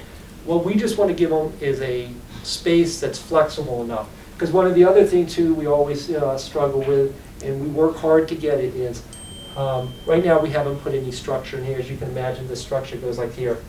Typically what we try to do is only get the columns right on this middle side. Because if we can leave that all open and this all open, it's the optimum layout for, I need to put a column. I can't span this. I'm glad you brought that up, Greg, because I was chomping at the bit to wait till you took a breath and then ask you the question. It's, the columns make a big difference Yes. on how flexible you can be in moving vehicles around the inside. So I think it's Were the columns important. in here or there No, are? no. Well, what I'm trying to say is, if you see this, there would be so there'll probably be a column there and there. This column is buried in this wall, this column is buried in that wall. So you basically have 2 columns in your entire garage. Okay? And that's what we strive to. I cannot do the full span. I mean, I could do it, but we're going to spend a fortune for the beam and everything to do it, or the girder to do it. So by simply splitting here, because then that only becomes like a 60-foot span Greg, to do. the south side or whatever there, those are 4 garage doors, were those? Yes, yes. The idea is, again, whether you ever close them or not, that's up to you. One of the things we're finding is, whether you're buying overhead doors or whether you're buying metal panel and the masonry knee wall, it's about the same wash on cost. So it's not like if I said, let's get rid of all the doors, we're going to save $300,000. Because doors are running about $25,000 a pop, I'll tell you that now. So there's $100,000 worth of doors right there, okay? If I have to fill it in with masonry, knee wall, and metal panel, and maybe some windows, I've spent another $100,000. So it really is becoming kind of a wash on what you're paying for, you know. Because the other thing too is, you know, the energy code and stuff, you're going to get better doors because you get the 3-inch insulated doors and stuff because they're the only ones that meet the code anymore. We used to do a lot of the coiling doors. Now we go to the sectional doors because you can't meet the energy code and stuff. And then at least with a sectional door, you have a fighting chance if somebody bumps it or breaks it or something, you can still get out. The coiling doors, they get jammed, you're waiting for the repairman to come and fix it. You know, not optimum if you destroy either door, but I'm just saying you have a little better fighting chance with a sectional door. But again, with this plan like this, let's say these 2 plows came out and they were just having a bad day and they clipped the doors and these doors no longer work. Well, in theory, they could either queue up in here or work. You could still get the trucks out if you needed to, as opposed to some of those other schemes where you see they get locked in, the door breaks, there's no chance of getting out until some of those doors are fixed. Gary, like that drawing there, just our current trucks, our current way we operate right now. Mhm. Like we talked about the plows, you know, we go out salt and whatever, we come back, it's time to hook up plows, we're doing it now outside, everything's all frozen solid. So even if take the center aisle out of the equation, wherever there's vehicles stacked in there, you put the plows to the rear, at least you can go them in the doors. You know, like you said, put the plows as a Jersey beer. Barrier. Jersey barrier. Right. And then we still have those 4, whatever, all those spaces open. That makes Yeah, a lot of I sense. like Jim says, I like this design the best. You've got the drive-through in the middle. Because, there's some days where we work and the big trucks don't even leave the garage for 2 or 3 days in a row, depending on what you're doing. They sit there and in the middle, you can, move your stuff in and out. Yeah, and we just showed that one big truck there because we showed, the one wing plow truck. I mean, obviously, you're not gonna have the wing plow on all the time. Right, right. So that No, truck can right. be parked up So next to you it. could get 2 vehicles in there. Yeah, Yeah. And again, with all the fleet of small pickup trucks and stuff that you have, is you could either stack equipment here, so you could bring the Kubota in and some of the seasonal lawn equipment, have these trucks, where they can pull out through the center aisle. The door comes up, I pull the mower out, and put it on a trailer, or like in this case, you could park a pickup truck here with a trailer on it, so it's ready to just pull out the next morning. Right. And we've got pretty good with the stacking of things in our little area, so. Yeah. And the wash bay is 2 spots. And the wash bay can be 2 spots as well. Right. Now, this guy, you're gonna have to find the optimal place for him. We're anticipating the back truck will be at one of the end conditions. Yes. Just so The they- Yeah, right. design of the building, wherever, like, however that it works out, mechanical room, et cetera, is there a way to, like, put in a, I don't know, like a 2-inch water source to fill? Oh, that? absolutely, Yeah. absolutely, not a problem at all. And a lot of people are asking for that, whether there's street sweepers or just Yeah. fill a tank or whatever, yes. So I'd like to comment about the mechanics area. We got 2 bays, and I know Scott's saying keep that other lift in the current garage. I would rather see 3 bays and bring that lift over, because all the mechanics, supplies, tools, and everything is right there. If someone's working on a vehicle 150 feet away in another building, now, once again, they drag his toolbox, run back and forth 100 times a day to get this or that. I'd rather see the heated maintenance area be a larger size, and that would give you room for expansion later in the year while you're working on, even if you got a cruiser on that little lift in the new garage, sitting there. To me, that would make more sense than keeping that lift in the old garage, and then that old garage is heated, where you could stack trucks in there as well, or whatever. So as you can see, this site can easily take an extra service bay. They're gonna be about 30 feet wide, or 25, do we make them 25? 30. 30, yeah, okay, Yeah. so we can tack on another thing. That 30-foot bay will probably add about, 2,500 square feet, so we're back up to 30,000 square feet. But you do, You were as you saying said, move it get over, the right? extra. I'm just saying, to me, if I was working on, mechanic has all this stuff here and another project over there, a lot of time wasted going back and forth. Bring all the mechanic stuff in one spot, even if you have 2 or 3 mechanics, you don't want one guy in another building playing Right. around. Right. When he could be working together with the rest of the guys. And Scott, correct me if I'm wrong, I got the impression that that other lift was also gonna help with more like the lawnmowers and some of the smaller equipment. Yeah, that's Not what, like, necessarily yeah. big trucks. It's really, but I hear you, what you're But saying. it's still mechanical, all the tools and parts Yes. and oil and everything Yeah. would be in one spot. This scheme could take the extra repair bay if you wanted it. And then on the other side of it is, we're adding there, so maybe we could take the same square footage on vehicle storage out of the new building. I'm not saying you gotta do that now, but it's not automatically having to add 2,500 square feet, you know. But as far as, to me, efficiency, guys working and tools and oil and whatnot, it's all in the same spot. It's gonna work a lot smoother for So, all mechanics, everybody. and I'll ask you, Scott, and Gary, since you guys deal with it, how much mezzanine space do you actually need? Well, I mean, I haven't really laid this out to see what we're looking at. Obviously, it's a lot bigger than what we have as far Yeah, as. that, it's tools about, go. what's 1,400. 1,400 square feet. Between that and the building we have, I can't, depending on what you're gonna put up on a mezzanine, that gets tricky Right. too. How you're gonna put it up there, get it down. Some of it's gonna use. be MEP stuff though, too. Yeah, so, but so the reason I asked the question is because I'm hearing what you're saying. Ideally, you'd like the extra bay, don't necessarily want to add more square footage because obviously square footage costs. But we did at Boxford, because we started the same route and they wanted to cut stuff out. If we get rid of this area here, and that becomes the 3rd service bay, we could potentially, and again, I'm just speaking conceptually, because it would still happen down at this end. But the point being is, rather than adding a full bay, we could probably add like a 10 or 15-foot strip along the building here to start absorbing some of those parts department and everything, where it's more in an open space. We're not building a mezzanine, you're saving money there and stuff. The question is, do you need a mezzanine? And if the answer is no, then let us go back and reshuffle, because we could potentially get you that third. I wouldn't want to see your tools and stuff on the other side of the No, I wash understand. bay. What I'm just saying is that, assume that this is another bay. Right, you could I'm saying stretch it out a these little bit four and bays leave. would move down maybe 10 feet in order to pick up a tool zone, parts zone, and everything else. Okay, that's all I'm saying.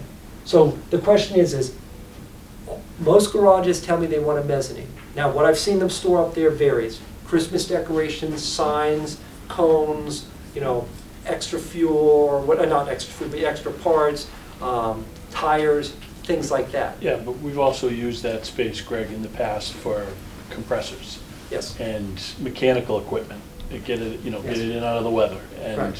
whatever else. So, I mean, there is some value to having that space, whether it goes all the way to the floor or not, Right. right? We could always look at suspending it. And so, or but in something this like scheme, that, what we so. do is we have some of this. So if we stretch this another 10 feet, we would pick up a little more room, because we put the compressor and wash bay equipment in there, because you're gonna wanna isolate that for sound and everything. Here's our sprinkler room.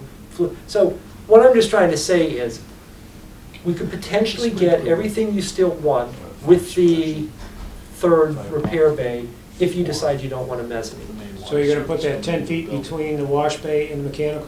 I don't know where I'm gonna put it yet, I'm just saying, I know we can't get rid of all of this. We still need some area. Boxford decided that we don't need a mechanic's office. If he just has a desk there, good enough, he can go in and put his, somewhere else. Again, these are decisions you have to make, because I can't make that for you. Does he need a mechanic's office? I would think to a point, I it would does have say, to be, yeah, you you can know, Yeah, okay. But I mean, so. a glorified closet It kind may of not thing. necessarily be so much an office as a place for the people that are mechanics. Sit down Yes. and do their paperwork and, they gotta have some place where they can Internet. The do big their thing is, paperwork, for right, lack of a better term. Call for parts, whatnot? I mean, we could do keep like track where of slips, that keep last track pickup truck of, is. Right. records, you don't want Go on to YouTube and find out how to do it. be, that's true too. Make this zone the wash bay. Bigger Okay, screen well, so you can see it that's- from this so- bay. I mean, we might have to stretch the wall a little So bit. Mike was saying, the other option is, Take the we wash bay leave, elevation. get rid of the wash bay there, and that becomes a mechanic's bay. Right. And then what we've done is we put a wall or a curtain, either way you want, and put the wash bay right here at this end bay. That's similar to Montague. Yes. Yeah, it's the same way. I like the drive-through wash I bay do like too. that. Too many different people Especially- driving through. Yeah, Yeah. especially when you start getting like other departments going in there, Buses, the fire fire trucks. guys are gonna go through there, this guy, that guy. That's where you start having trouble.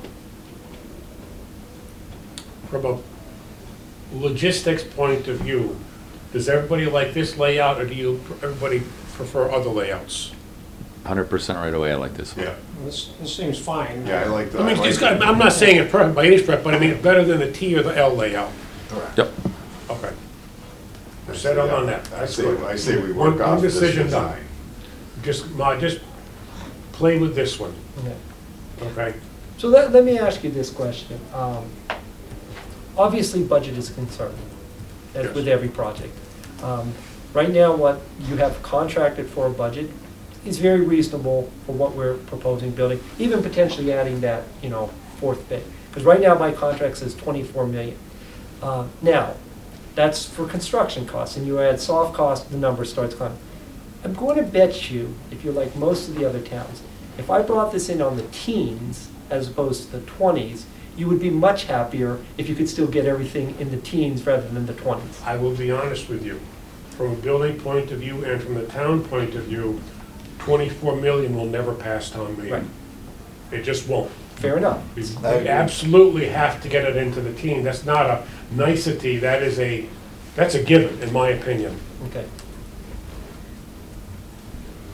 I don't think anybody's gonna disagree with that one. All right. Well, this is great committee. You guys get unison on everything. Got a plan, you got a budget, So, You know, so with that being said, let us go back and see what we can tweak and stuff to help keep, because we're going to get closer to the teens as we go this way. Now, one of the other things that we can start doing, and again, not necessarily saying it's, the best thing, we can start squeezing this aisle a little. okay, and start taking, because you take this run, because what is this, Mike, about 150 feet? This Yeah, one well, here? each one's like Yeah. 30, 35. So call it 150 feet. You know, you take out 10 feet, you got a good chunk of thing. Problem that starts happening now is it becomes less manageable for swing space. You can still travel through it. Right. It's just that these trucks don't necessarily turn out very easily. That's why we usually try to keep that 30 feet. But that again is something we have done before to just get the numbers down and still get the, you know, Well, the general flow that you want. that's an option, but like you say, movability of the trucks inside, Mhm. you know, you got your two columns in a way, now you're squeezing 10 feet here and there, they're gonna start hitting the walls. Yep. Other trucks, Wait till they hit the column. yeah, you know, I've said it 100 times already, I'd rather keep the size of the building if possible, take the heat out for the trucks that don't need to be heated, plug them in, and go in that direction. Right. My personal opinion. And so agreed. So we would add, again, preliminary numbers, so don't hold me to this because we need to work with it. The radiant floor heat is probably going to run about 300,000 to 400,000 in this building. Okay. If we do what you're suggesting, which is a fair suggestion, get rid of all the radiant floor heat in there, only put it in the repair garage where the mechanics are working, do the additional electrical block heating and stuff, that could potentially be, you know, $200,000 to $300,000 savings on something like that. And the space is probably more valuable than maybe the heating. Again, I'm not trying to give up any of this stuff To me, now. that seems like cheap Yeah. money when you're So- building a building. And Well, I Zone it. think The what problem we'll I end up see doing with is that, before we give you too much direction, do this, do this, do this. Refine what you've got information today, come back next time with what you have, and Yes. even if it's just a plus or minus 5 million, I don't care. I'm not looking for a good number yet, but from what you're saying, then we could say, okay, well, if we cut this out, maybe this, because we're gonna have, there's no big muddy item we can cut out of this thing that I can see. Unless we cut out big chunks of space. You're Exactly. absolutely And right. you're My gonna be point. tripping 100,000 at a time, not. I mean, Then Million we're at a time. we're gonna nickel dime this, nickel dime, a couple 100,000 at a pop. Will we say, don't do this, don't do this, and then we can say, okay, you know, there's a bunch of things we could, I call them nickel dime, $300,000 or $400,000 a nickel dime, but in this case, it's nickel dime, Right. relative speaking. And then, okay, we come up with this, and, you know, can we do that? Does this work? Does it not work? What are the options? Stuff like that. Yeah. So, No, and then that's fine, because it's, so the only, just to give you kind of, right now, we're working on Boxford, DPW. We started out at about 30,000 square feet, we're now down to about 22,000 square feet for them, and we're at 18 million. Now, these are not necessarily apples to apples, because we have a quarter-mile roadway we have to build, we're cutting into this thing, we're putting retaining walls up. It's a lot more extensive site work, which you guys aren't having. So let us tweak this, like you said, Jim. Yep. Let us come back with all your wish list, okay? We'll put price tags on the wish list. When we price this up, and because of the fact that you guys have an easy site, an easier site, I'm not gonna say, you know, easiest. I think Bourne might be the easiest one we get, maybe. Because we're not spending, you know, $1 million to bring a road up and gas lines and electric, like we are at Don't Boston. forget our water line though, our water line. Well, again, that, I don't know, is that water line in this project? Last time we had that Well, discussion, it was gonna be a Scott said separate maybe project. through It'd two. be, I'd say it had to be a separate enterprise yeah, project. we're not sure. It'll be because of this, I mean, how do I say this? It's not solely because of the garage. The garage can't be built without it, but the water line in the street for the residences ultimately needs to be replaced because it's an aged, very aged water line. so here's what I would suggest on that then. The water line probably is not gonna be built in the next year or two, or will it? It very well can be, I'm starting now. Are you, okay. Get some. Because the other fallback figuring position on that is we put the cisterns in there with a fire pump, probably adds about 50 to 75,000 bucks, but it's cheaper than putting in a, you know, $1 million, $2 million water line. And that would be the argument for town meeting. that we don't need to put the water line in for this only Mhm. because the option is a $100,000 water pump system. Whereas the water line's gonna be probably in the order of 750 to 800,000. So, you know, Right. So one of the things I will say, and I've heard this from contractors, and those of you who've done contracting may know that, we usually try to get these projects out in February, thinking that nobody has spring work in it. Everybody's telling me they actually want to bid these in November. So based on what I'm seeing from your schedule, we get the concepts done for you in March, you go to town meeting in May, you get approval on this. That means we could get this out on the street to bid in November, okay? Which may actually help, you know, bring down some of that pricing because, again, everybody would love to have this on the books for a spring start. I mean, even though they may start in January with the submittals and everything. But, because we all look for that anchor project to kind of carry you through and at least get you primed. So that's what I'm hearing, that November might be the ideal time to bid this. That'd probably be a reasonable, if we can get this to town meeting in the spring and it is approved, you'd have all summer to design it, Yes, bid it when it's ready. yep. You know, October, November timeframe, start in bidding, and then you could award in, you know, end of December, whatever, with a notice to proceed to start in either January to start the submittal process or something, or, you know, March, or whatever date you want. So, Jim, I gotta take off, you mind, I got a meeting Okay. I gotta get to. All right, thank you. Yeah, thanks. thanks, Scott, we'll be in Yeah, touch yeah. again on other things, so. But no, I hear what you're all saying. We'll get you the third mechanics bay in there. Let us rework the numbers and the layout and everything.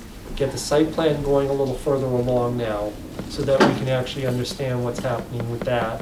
And you're not just, we will look at the option about running the road next to the sewer, you know. Mike, can you go to the site plan on this? I was just thinking for flow. Yeah. If there's room enough, yeah. If there's room, there should be. We would say put it back where it was, but the problem is you're gonna have above ground tanks now, so it won't work. You know, that's, Would you mind a gravel road out behind the salt shed? I'm just thinking, one of the things that's gonna drive this project cost up is paving. Yeah. It's a lot of pavement on that site for circulation patterns and salt sheds, and there's, You know, everybody rather plow There's a lot of blacktop. pavement there. What do you think, Larry? Well- You know better than me. The problem is you're going in now with salt, it's never gonna freeze, it's gonna be soft. I understood. No matter No, what no, you- I what you put get down. it, I totally get it, but I'm also pragmatically thinking, No. sure, we can pave the entire site. And I the think stormwater's if you're gonna gonna get more go that way expensive, around to and, it, then you try you to know. leave off the stuff coming around the south side of the building, so. so one of the other discussions we had, 'cause you got- pretend like this is my fuel island. So right now, we have the fuel island sitting like this. If we put the fuel island like this, where you pull off the road, fuel, and then move on, then it's not an issue either. The question is do you want a fuel tank sitting right there in the front, more from an aesthetic point of view? Again, we're just trying to be sensitive to neighbors and everything. Do you want, because we can get the fuel island here where it's just a pull off and you keep going around. Well, you could almost do it, it's pull off parallel and, you know, have the road going in and out and just kind of. Well, yeah, I mean, you drop could it- do it. Drop it closer Yeah. to the But building. we're, so with we're the thinking, trailers.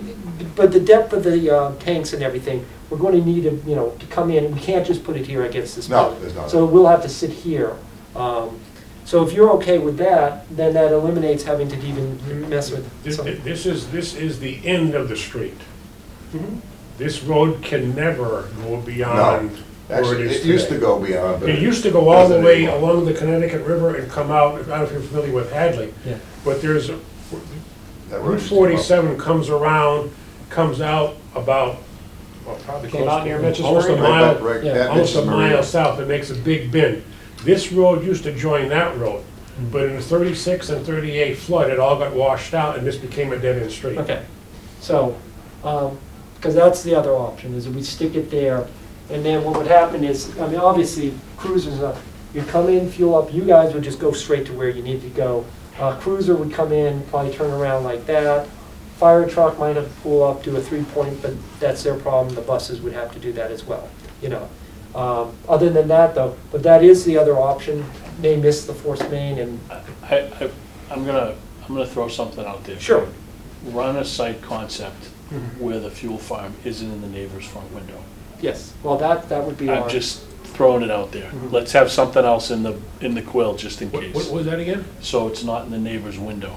Yes. Oh. Yeah, you got a multi-million-dollar If house you can- across the way. if you Well, it's can kind of pull in it- his front window right now, I but he's know. got the bushes If you there. can pull it back off of the front of Middle Street so that it's not front-facing the neighbors and the abutters, I think The house right that's across one the less street. bone we'll have to. So the other address. option, and again, we can coordinate all of this, but Because it's gonna it have to starts be to lit lock and in, everything is else. you can move the fuel farm.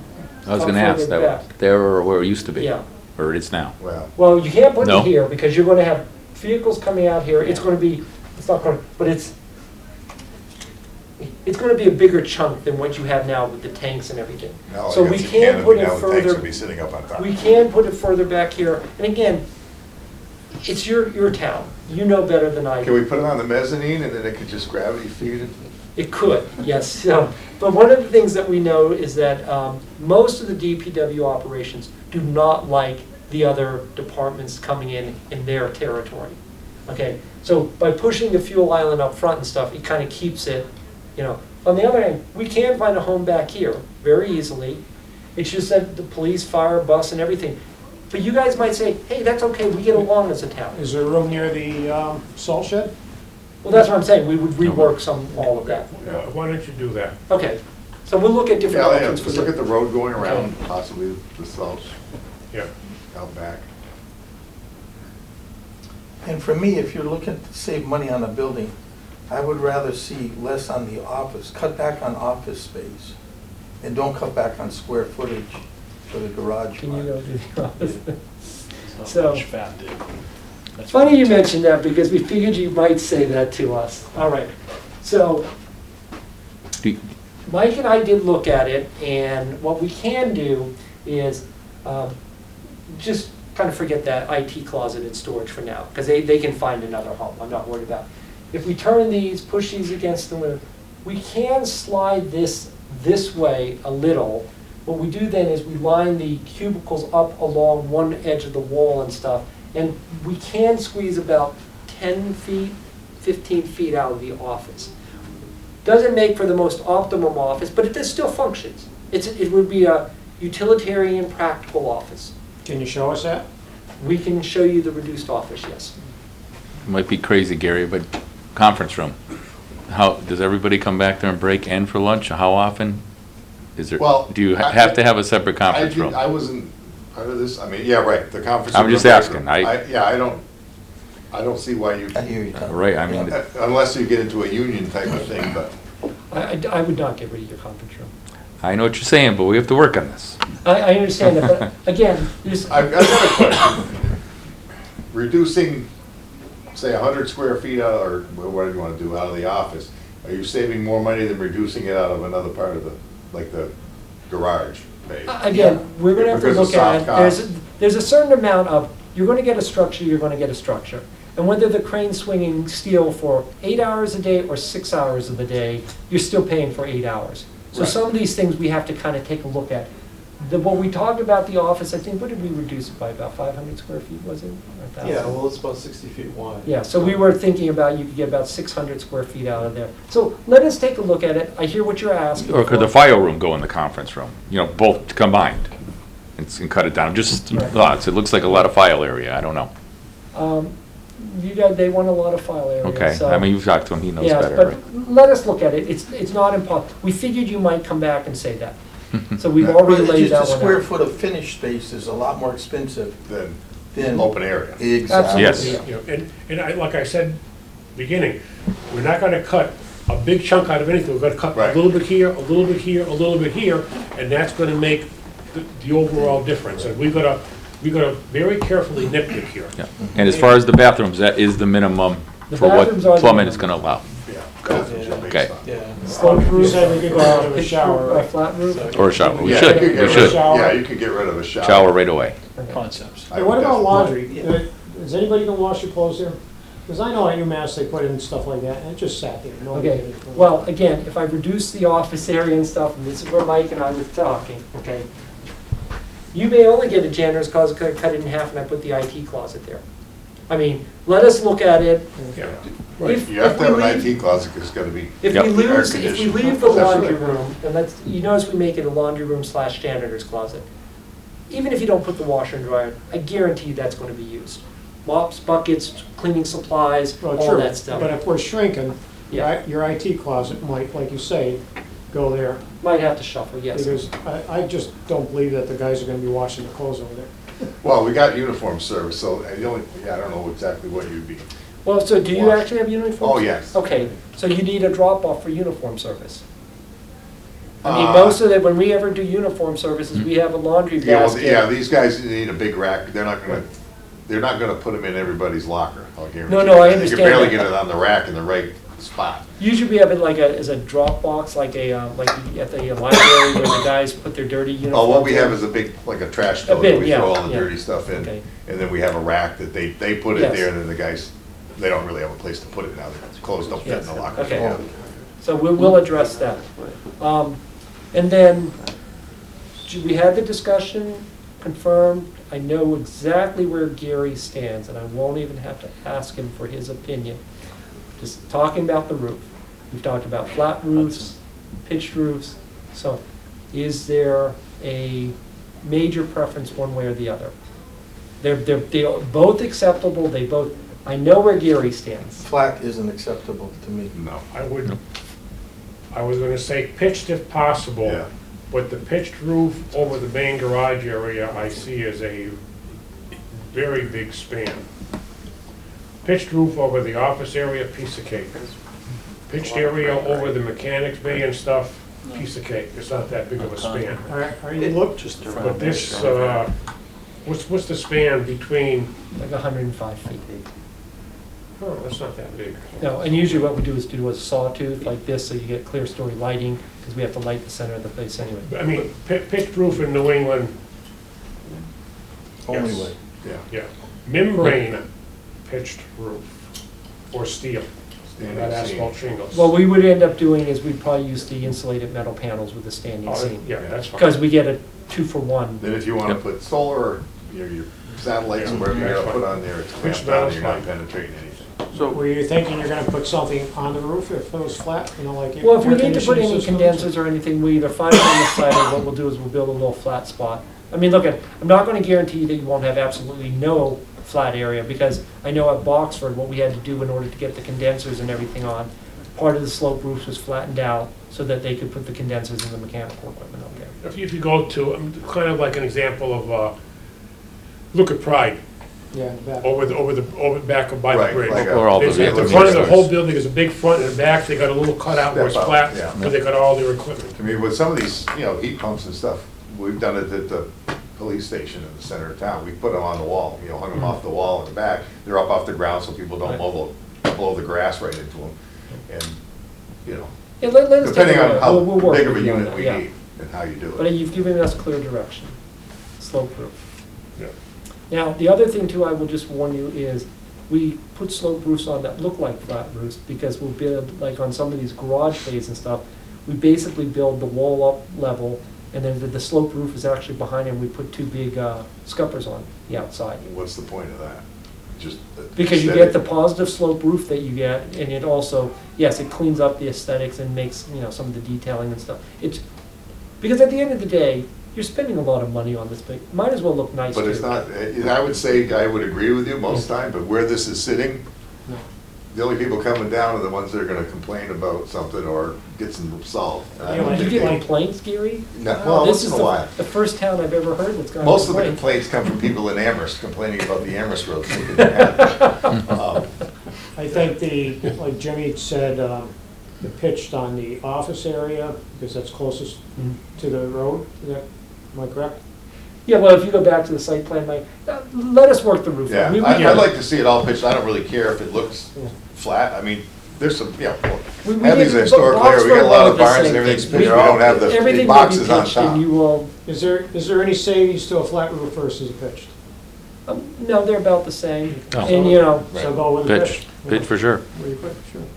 I mean, you save on time, but I mean, the reality is what You can save, Mike. Well, you can save on plumbing too, because you don't have the Yes. internal drains. But the problem is Right. then you add some of that money back when you're putting the snow rails on, because snow rails are not cheap. No, Yeah. but Yeah. What kind of a pitch are you talking that would normally be on a building like this?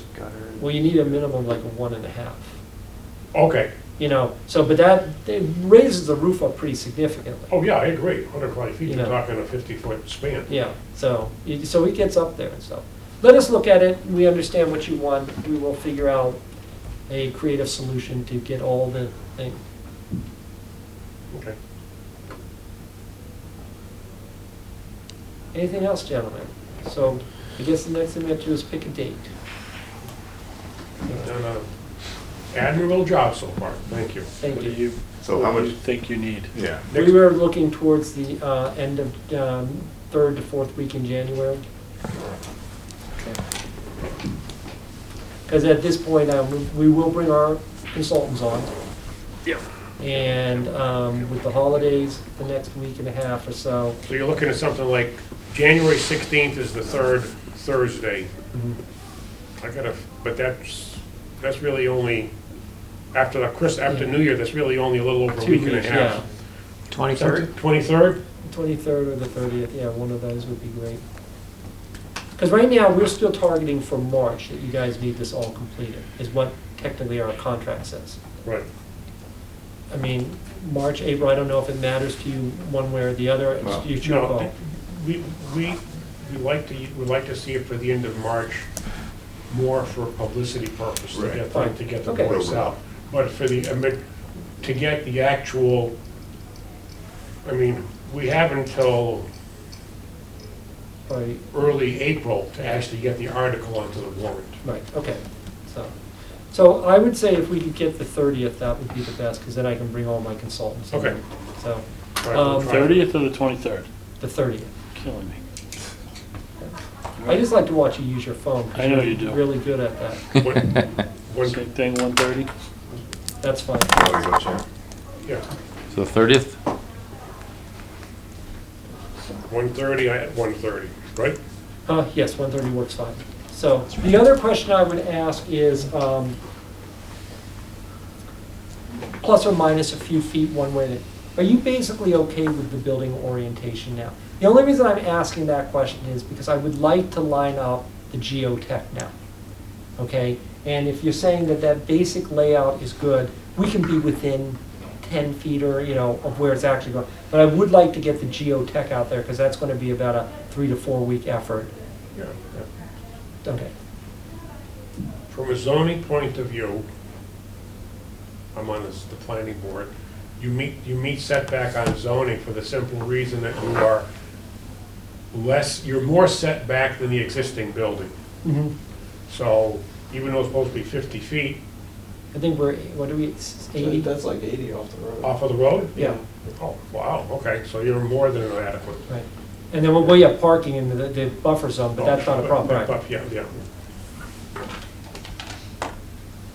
Did you guys figure space in for school buses and that they have parked out there now, or are they? We did not park school buses yet, no. Do they park? I didn't see any school buses out there. They're next to the salt shed normally. You're Usually probably there during park the in school. front. There's a couple that are usually there. Okay. Yeah, Do you have there's- an estimate of how many school Well, I buses? think there was 4 Okay. at least. How many Jim, town can buses you- do we have? Do we Can know? you guys just double check with Scott what's usually parked out there? There was Okay. 2 big ones and 2 minis because we walk with the kids once in a while down there. Yeah, but those were always outside. Do you guys actually own those, or is that just a vendor that, I have to ask Gary, I think we do own them. I think those are ours because the vendors all have their own parking lots Okay. off-site. okay. They're primarily off of Rocky Hill Road. Near Are those UMass. permanent there, or just temporary for some reason with the Well, fields? or- They've been there. I know, I Years ago, just- they used to be at Hopkins. Right, And then they've been there probably 10 years now. Right. at least, you know, But there's probably no reason they couldn't park with Hopkins if we told them to. right. Other than plug in, because those things are plugged in. for That's no why when I reason. get gas early in the morning, they're out there running them, warming Yeah, that's them right, up for because everybody. they probably did them there when they used to be able to plug them into the back of the old gym. But then we got the old gym down, that removed all the. Those are for block heaters, not EVs. No, these Right. are Yeah, block just heaters. block heaters. Block Okay, heaters. okay. Block But we don't heaters. have any EVs. I just want to make sure. You would have even a harder time getting an Gary, EV bus buses. park We're good with that, past huh? in Hadley. Buses, Is those permanently gonna be on your site, or what's the No. scoop? They should be gone now. But are they going to be? No, they're not gonna be. They're gonna be there. No, they're not gonna be parked there anymore. Where are they gonna go? What's back to where they used to be. Actually, they're almost done with the buses anyways. They've agreed, I don't think they're actually gonna buy anymore, Okay, so. so, So you don't have to allow for them in the building at No, all? we're not planning on, no, not in the building, no, So- They're absolutely. outside, no? No, not right now. so we have 1:30 at 1:30 all set? Yes, Good. 30th. I like that shit. 1:30 at 1:30. yep. The problem is it only works once a year. That's true, that's true. We'll have to go to 228. and So 229. Gary, Cookies? Huh? when you were out, No, I'm Mr. fine, Phil thank you very said, much. you get the heated floors, but you gotta move a vehicle out of there for your conferences. That's okay by me. I don't think we need another bay. I think you can utilize the wash bay. As far as moving over the other lift, the lift is, Right. that thing's like 5, 6, maybe 7, 8 years old. I don't know if I even wanna bother moving something used over. But if you're gonna work, You know, and if you decide later you need more room, you can buy the ones that pick it up too, and move, it's gonna be another small vehicle. When Scott comes back next time, I we mentioned can, the portables. it's only on paper right now. Right. We can verify that Scott thinks that's a good idea, or, well, we really don't need that. I mean, for You a know? relatively light-duty two-post lift, like for a regular car, only about $5,000. Not for Well, What we're I'm saying just is you can't saying- put it, he's asking for another bay Yeah, to put it in. I don't know if we need, I'm saying three heated bays, and even if you weren't using it for mechanical, you could back in the vac truck or something else that you felt you needed to be heated. well, you can park that in the wash bay too. Scott didn't really comment. I didn't know if you could just move that, Then move all everything these over trucks- and gain the bay. That's all I was, Square footage. Wait a minute, what's that? to keep the square footage, just, Use this as like a flex bay. You know, it's close access to the mechanics. And then if you had to, you could put a perfect. partition here if you're gonna heat it, or just maybe you heat all this. I would just say is we start with all heating. So what he's suggesting is, Nope. That's, As far as the. I mean, it's gonna cost you the same This amount to becomes heat the it or add the mechanics extra bay. space. So Right. you might as well the just get the fourth third bay, mechanics the bay. third, okay. Or the third one, yeah. So you have this one A with a small one. two-post, this has an in-ground, you can obviously use this, but if you needed to, some of the smaller repaired items, That makes more sense to me than adding on to another Yes. building. Because you can still park a vehicle in between it. because what we You're can gonna have a do straight for on this, which would actually, we could add like maybe 10 feet here. Or something, You yeah. have where these racks are, push this out another 5 or, 6 feet. Yeah, I know, Because then yeah. you could put equipment and stuff there, if you need it, and then you Mobile just lifts? walk like that. mobile lifts?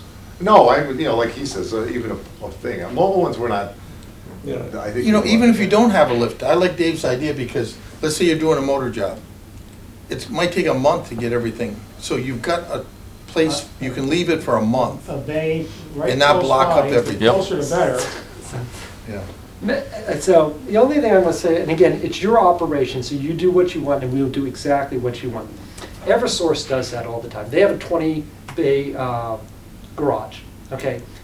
They drop the transmission, and it sits on the lift for a month while they're waiting for the parts to come in. What we always ask them is, don't drop the transmission until the new transmission is in. Okay, why are you tying up and building valuable real estate for a truck that can either sit in a regular storage bay, or, because you're paying for this bay and height and everything. Don't drop the transmission on this until you're ready to actually service it. And I understand it might take a week to, do the. I mean, your but- car dealers like Marcotte, they go in there, they got something, they drop it, Yeah. take the part out, Yeah. drop it They are- down, push it out in the yard, and we when should it's not ready, be it comes using back in. this for planning of, that's just a suggestion. Also, depending on how high this is, can you put like mezzanine over this? do you even need that much mezzanine? So can they You cut know, some of that between down? the storage and the other building, I don't Right. see why we need mezzanine storage. That's the cost of it. You have to get a stair up and, yeah. we Mezzanine can- storage is kind I mean, we of, can Pain in the do that. neck, right? it's tough to get, to do it with like a loader with forks on Yeah. it. You really Yep. should have a forklift to Yeah. unload off something Yep. straight. You have to have a. Yeah. We don't have a. We don't have a fork. truck. We have a bucket loader with forks that we use. And Then the that's- other thing is that's climbing tough. up and down the stairs. Right. and Right. People aren't gonna wanna and do it's a it. fall hazard, and Yeah. technically, you're not supposed to really have any, much up there according to code. We've got that with fire. Are those station. base and mechanic area large enough for the fire trucks that we have? Yes, so what you see is, you see this dashed line around this truck? Yeah. That's like your back truck, fire truck. We actually put that in because we figured you'd have, but that's what this dashed line is. That truck, school bus, fire truck, Yes. all that, Yes. large enough? They can get in there? So, And you know, when you're talking about the truck where they dropped the transmission and they wait a month, they probably found something else and they have to order the parts. Right. That's exactly Right. right. no, Because and that always happens I to us. appreciate that, Yeah. but again, pull the truck out, Right. push it in a parking space. It's like, again, we'll do whatever you want. I'll build 52 bays on there. It's just, the problem is it becomes a very, very expensive parking space. Well, again, I wasn't necessarily saying I add know on to the what- building. I'm saying add on to that area, and that extra Yep. so-called bay could be a storage for any piece of equipment that they need heated. That they're working on. Inside. But if they do need, you got a loader, like, of course, that sat outside the blue tractor for months. Sometimes you get into something, Mhm. and it's apart, it's not that easy to yank out and put all the stuff back and this No, and and that. I in agree. there. But So- let me ask you this question, because I forget who, you brought it up, Scott, which I actually think is, Great idea there too. what if we do stretch the building there? We could put another door in here for, it's only a one bay wide, but this becomes the alternative third repair bay. I mean, we're talking, it's a small lift, just a small thing. I mean, we actually park, if nothing's on that lift, we park vehicles where that lift is. I mean, it's narrow. Because Yeah. this would be a cheap addition. Yeah, I don't think. If I we need added a- 10 feet, I don't think we need another full, big maintenance. I mean, you can work in the wash bay if you have to work, but, most of the time, if you've got two trucks in there torn apart, the guys are busy. That's right. My only thought is, if you're working in a wash bay, and you got snow and salt season, you guys aren't gonna run those trucks through to get the salt off, because you got a broken piece of. I mean, I don't think you're gonna park something in there with like a transmission or Well, I something. know that, but. It's so nice to have, if you got something on each lift and you, like he says, you gotta change the wiper blades or something like that, or an I'm arm. saying, if we make this the last bay, and say that's 1.5, just so you can get equipment and Yeah. stuff there, you could decide if you want a rotary lift there or something, this becomes that last surface, because that does literally become very cheap space to add. The Very, only very disadvantage is cheap. the tools are on the other side of the building. I mean, No, they're but right you've got there. this Well, thing here. right. so- Yeah, you could just push your tool chest Put a across. card, yeah. That's right. So the only other thing I'm thinking about is if you took this per program and maybe put it in here, what does that do with segregating cold space and heated space, and can you get that other vehicles like up in here? You know what I'm saying? And then Yep. you get rid of some columns and stuff, I don't know, just a thought. Mhm. Because side by side, to me, is ideal. Across the way is okay, but ideal, side by side, mechanics all working together, even if it's like a small engine shop bay type thing for lawnmowers and. But again, so, I mean, this is a lot better than what we have, the small rotary lift in a bay to work on trucks, that's it. That's all we have. I can easily add 10 feet to this wing, get this as your third bay, make it all work just as well, if you tell me you don't need a mezzanine. Because what I'm thinking, Neil, when you're talking about what Scott was asking, the question is, could we put mezzanine here? We could put mezzanine over this little area for the electric room and all that other stuff. We'll just have to figure out a stair, but that's my problem, not your problem. And I'd probably just cut the stair in. And you just come up here. You get your fourth bay, and like I said, you just add the 10 feet so you can get your equipment and stuff. Then it's all contiguous like you're talking about, and then that solves that problem.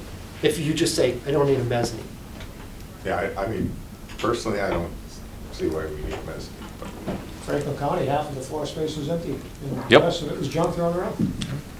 Yes, but they insisted on that mezzanine. Well, so- and if you get that bay within that same area instead of down below, like I was saying before, like the flex area, you can have the overhead crane Yeah, go extend to all over it, three so you bays. can Yep. hit all three of them. So the only thing I will say about this, gentlemen, and I want to just make sure, if we get this third bay in here like you want, I would move the rotary there and stop there. Don't put a second rotary, because this rotary is going to become very expensive every time you're running that bridge crane and someone's not paying attention and wipes out the rotary with it. And it just happens. It's not intentional, it's just they're moving something, it's swinging, boom, takes it out. So maybe the bridge crane still only stays in these two bays, but then the rotary moves over to this bay. So And that- adding that bridge crane to the third bay will probably, I would guess, from an engineering point of view, close to double or triple the cost of that bridge crane, because that extra span, free span. Maybe. I mean, I know that this bridge crane will probably hit about $100,000. Okay? And is it another 100 to get it, or is it another 50, 30? I don't know. I'd have to. It's not an equal number to get it there, because as the span increases, the Yep. bridge, the size of the steel would increase dramatically. Right. Because right now we have the tracks running this way, from this point to this point. Is it attached to the roof? No, it's actually, so you'll see right here, these columns here. So there'll be a column here for the building, and we'll probably put an independent column for the bridge. Oh, okay, so the Yeah. bridge crane would have an extra support. Oh, Yes. it would, that, I take So it's my kind of comment back. independent of So the- itself. I take my comment bridge back. is That's not So the the bridge case. crane would run this way, and then the Okay. hoist So you're runs this increasing way. the run. Okay, You're not my increasing- comment is So appropriate. then, but with that said, though, you bring up a very valid point. I would move the rotary into this bay, and then just put the two bridge cranes on those two bays. Right. That's it. You get those two bays, because that will be the most cost-effective, easiest way Yeah, to. I wouldn't think you need the bridge to cover 3 bays. Right. You know. You're not gonna be working on 3 big items at once, and they can very well plan their work accordingly for when they need it. Right. But the more important is, I just don't want the rotary lift to be wiped out by the crane. Right, exactly. But So if you move it in that, you could it's- probably have some kind of interconnect or something. Well, no, I mean, it's Oh, literally, right. it's Not either necessarily something like craning that. it, he's talking about something you're I- lifting like a like I pick snowplow up the blade and top, all of a sudden drops. and the blade spins. starts swinging and stuff, and as I'm moving the thing over, even though I'm supposed to be 10 feet away, the blade spins and wipes out, the rotary. So, I mean, I don't know, I'd have to also talk to Scott too. I wasn't in part of like leaving that lift in out of the building. I don't know if he, like I said, there's a lot more lift there. Did And I don't Scott- know if he was saying just leave it there now because it's there until it no, wears so out. Scott, what he had asked for is because of the way the trucks come in and what they're working on and various things, they wanted more mobility on, because right now they have to pull the truck in exactly where it needs to be. The back end of the truck might be hanging out the door because of where they're working and stuff. So he wanted the full flexibility to move all around on that, because he never. No, I'm talking about his reason for keeping that other lift in the garage. I don't think he really necessarily means. Well, it's only a hoist. It only has one location. The lift. The lift. That's in the old. Oh, I think he was just leaving there because it was there and didn't. Right, I don't think he wasn't- really planned on using it like as a mechanic's bay 100% every day. you Yeah, know? and I understand that, but one of the things. I don't even know if it's worth well, moving. Yeah, that's a But good even question. if it's a bay without anything in there, we talked about plan for the whole town, school buses, fire trucks, police cars. So if you're working on all this stuff, eventually, 2 bays isn't gonna be enough. And to me, the maintenance area, even if you're not using it for the next 10 years, 3 bays all the time, you've got a place to park a piece of equipment. Did- Okay, I'm not gonna comment that, I'm gonna ask a question. Did Scott say that he liked the mezzanine? Did he say anything to you? I didn't get a preference one way or the other. I'm just Yeah, I wondering mean- if we should direct them to either, for the time being, leave the mezzanine in, or take it out and see what it looks like. Or can they just contact Scott and for his opinion? I can contact, but here's the point. We're trying to get the building in the teens, the smaller the Right, square footage right. and everything. So what I'm thinking, and again, just throwing this out, we'll go back. I clear this bay out, this becomes your third mechanic's bay. Perfect, works great. Move the rotary over. We reconfigure this a little, sprinkler room and stuff like that, get the stair in, whatever we need to, a little office, things like that. Because fluid storage may be able to go or something. What I'm thinking is, we might actually inch this out maybe 5 feet or 6 feet, this wall here, because something like the flammable storage and stuff, that can now start lining along this wall. And I get the directions. We're trying to Okay. get you that third bay without increasing the size of the building and keeping it, economical. Let them do their job, of what the direction we've given them, and I not mean, try to yeah, design, let's check not with try to Scott, design see it if he wants here. that. I mean, those guys talked about that as being adequate enough. I mean, like you said, you want to plan ahead too, but, Yeah. So, You know, I also want to see heat, and I want to see the whole building heated, or the possibility. oh, I would agree with you, rather than adding more square No, footage. you don't have to keep that part of the building, obviously, the rest of the building, that could stay at 50 degrees if you Yeah, want. we're anticipating that this zone here will be in like the 65 to Well, 68 yeah. degree. This here will be in the 50 to 55, Right, okay? and that's the good thing about radiant heat, you don't have to worry Yes. about Right. a building monitoring system. Right, so, I'm gonna tell you what, you don't need it at 65. With radiant heat, if you're at 55, you're totally comfortable working. well, that's right, that's an operational thing that you guys Yeah. can turn. That's the That's a thing, whole lot of it's temperature it's the issue. least expensive heat to run. And you don't need it that warm. If your feet are warm, the rest of you's fine. Well, and the heat's coming up. It's Yeah, not- yeah. And we were, a couple of those garages that, the minute, the heat's up in the attic being blown, or in the top, being blown down, the minute they open the door, the fan comes on at the same height, sucks the air right out of the building, now you drop it down and you're heating You it obviously back have up. never worked at Eversource, have you? No. There was one woman, I swear to God, she came in with one of those infrared, complaining about the toilet seat temperature. I'm not kidding you. They wanted us to put all heated toilet seats in because she checked it and that seat was only 62 degrees. That's why our electric bills are so high. Yeah. We won't go there on that.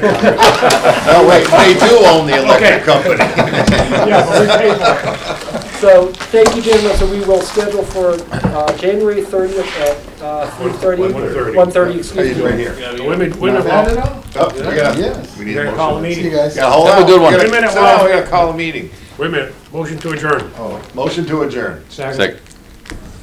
Gary, second Dave, all in favor? Aye. Aye. Any opposed? Motion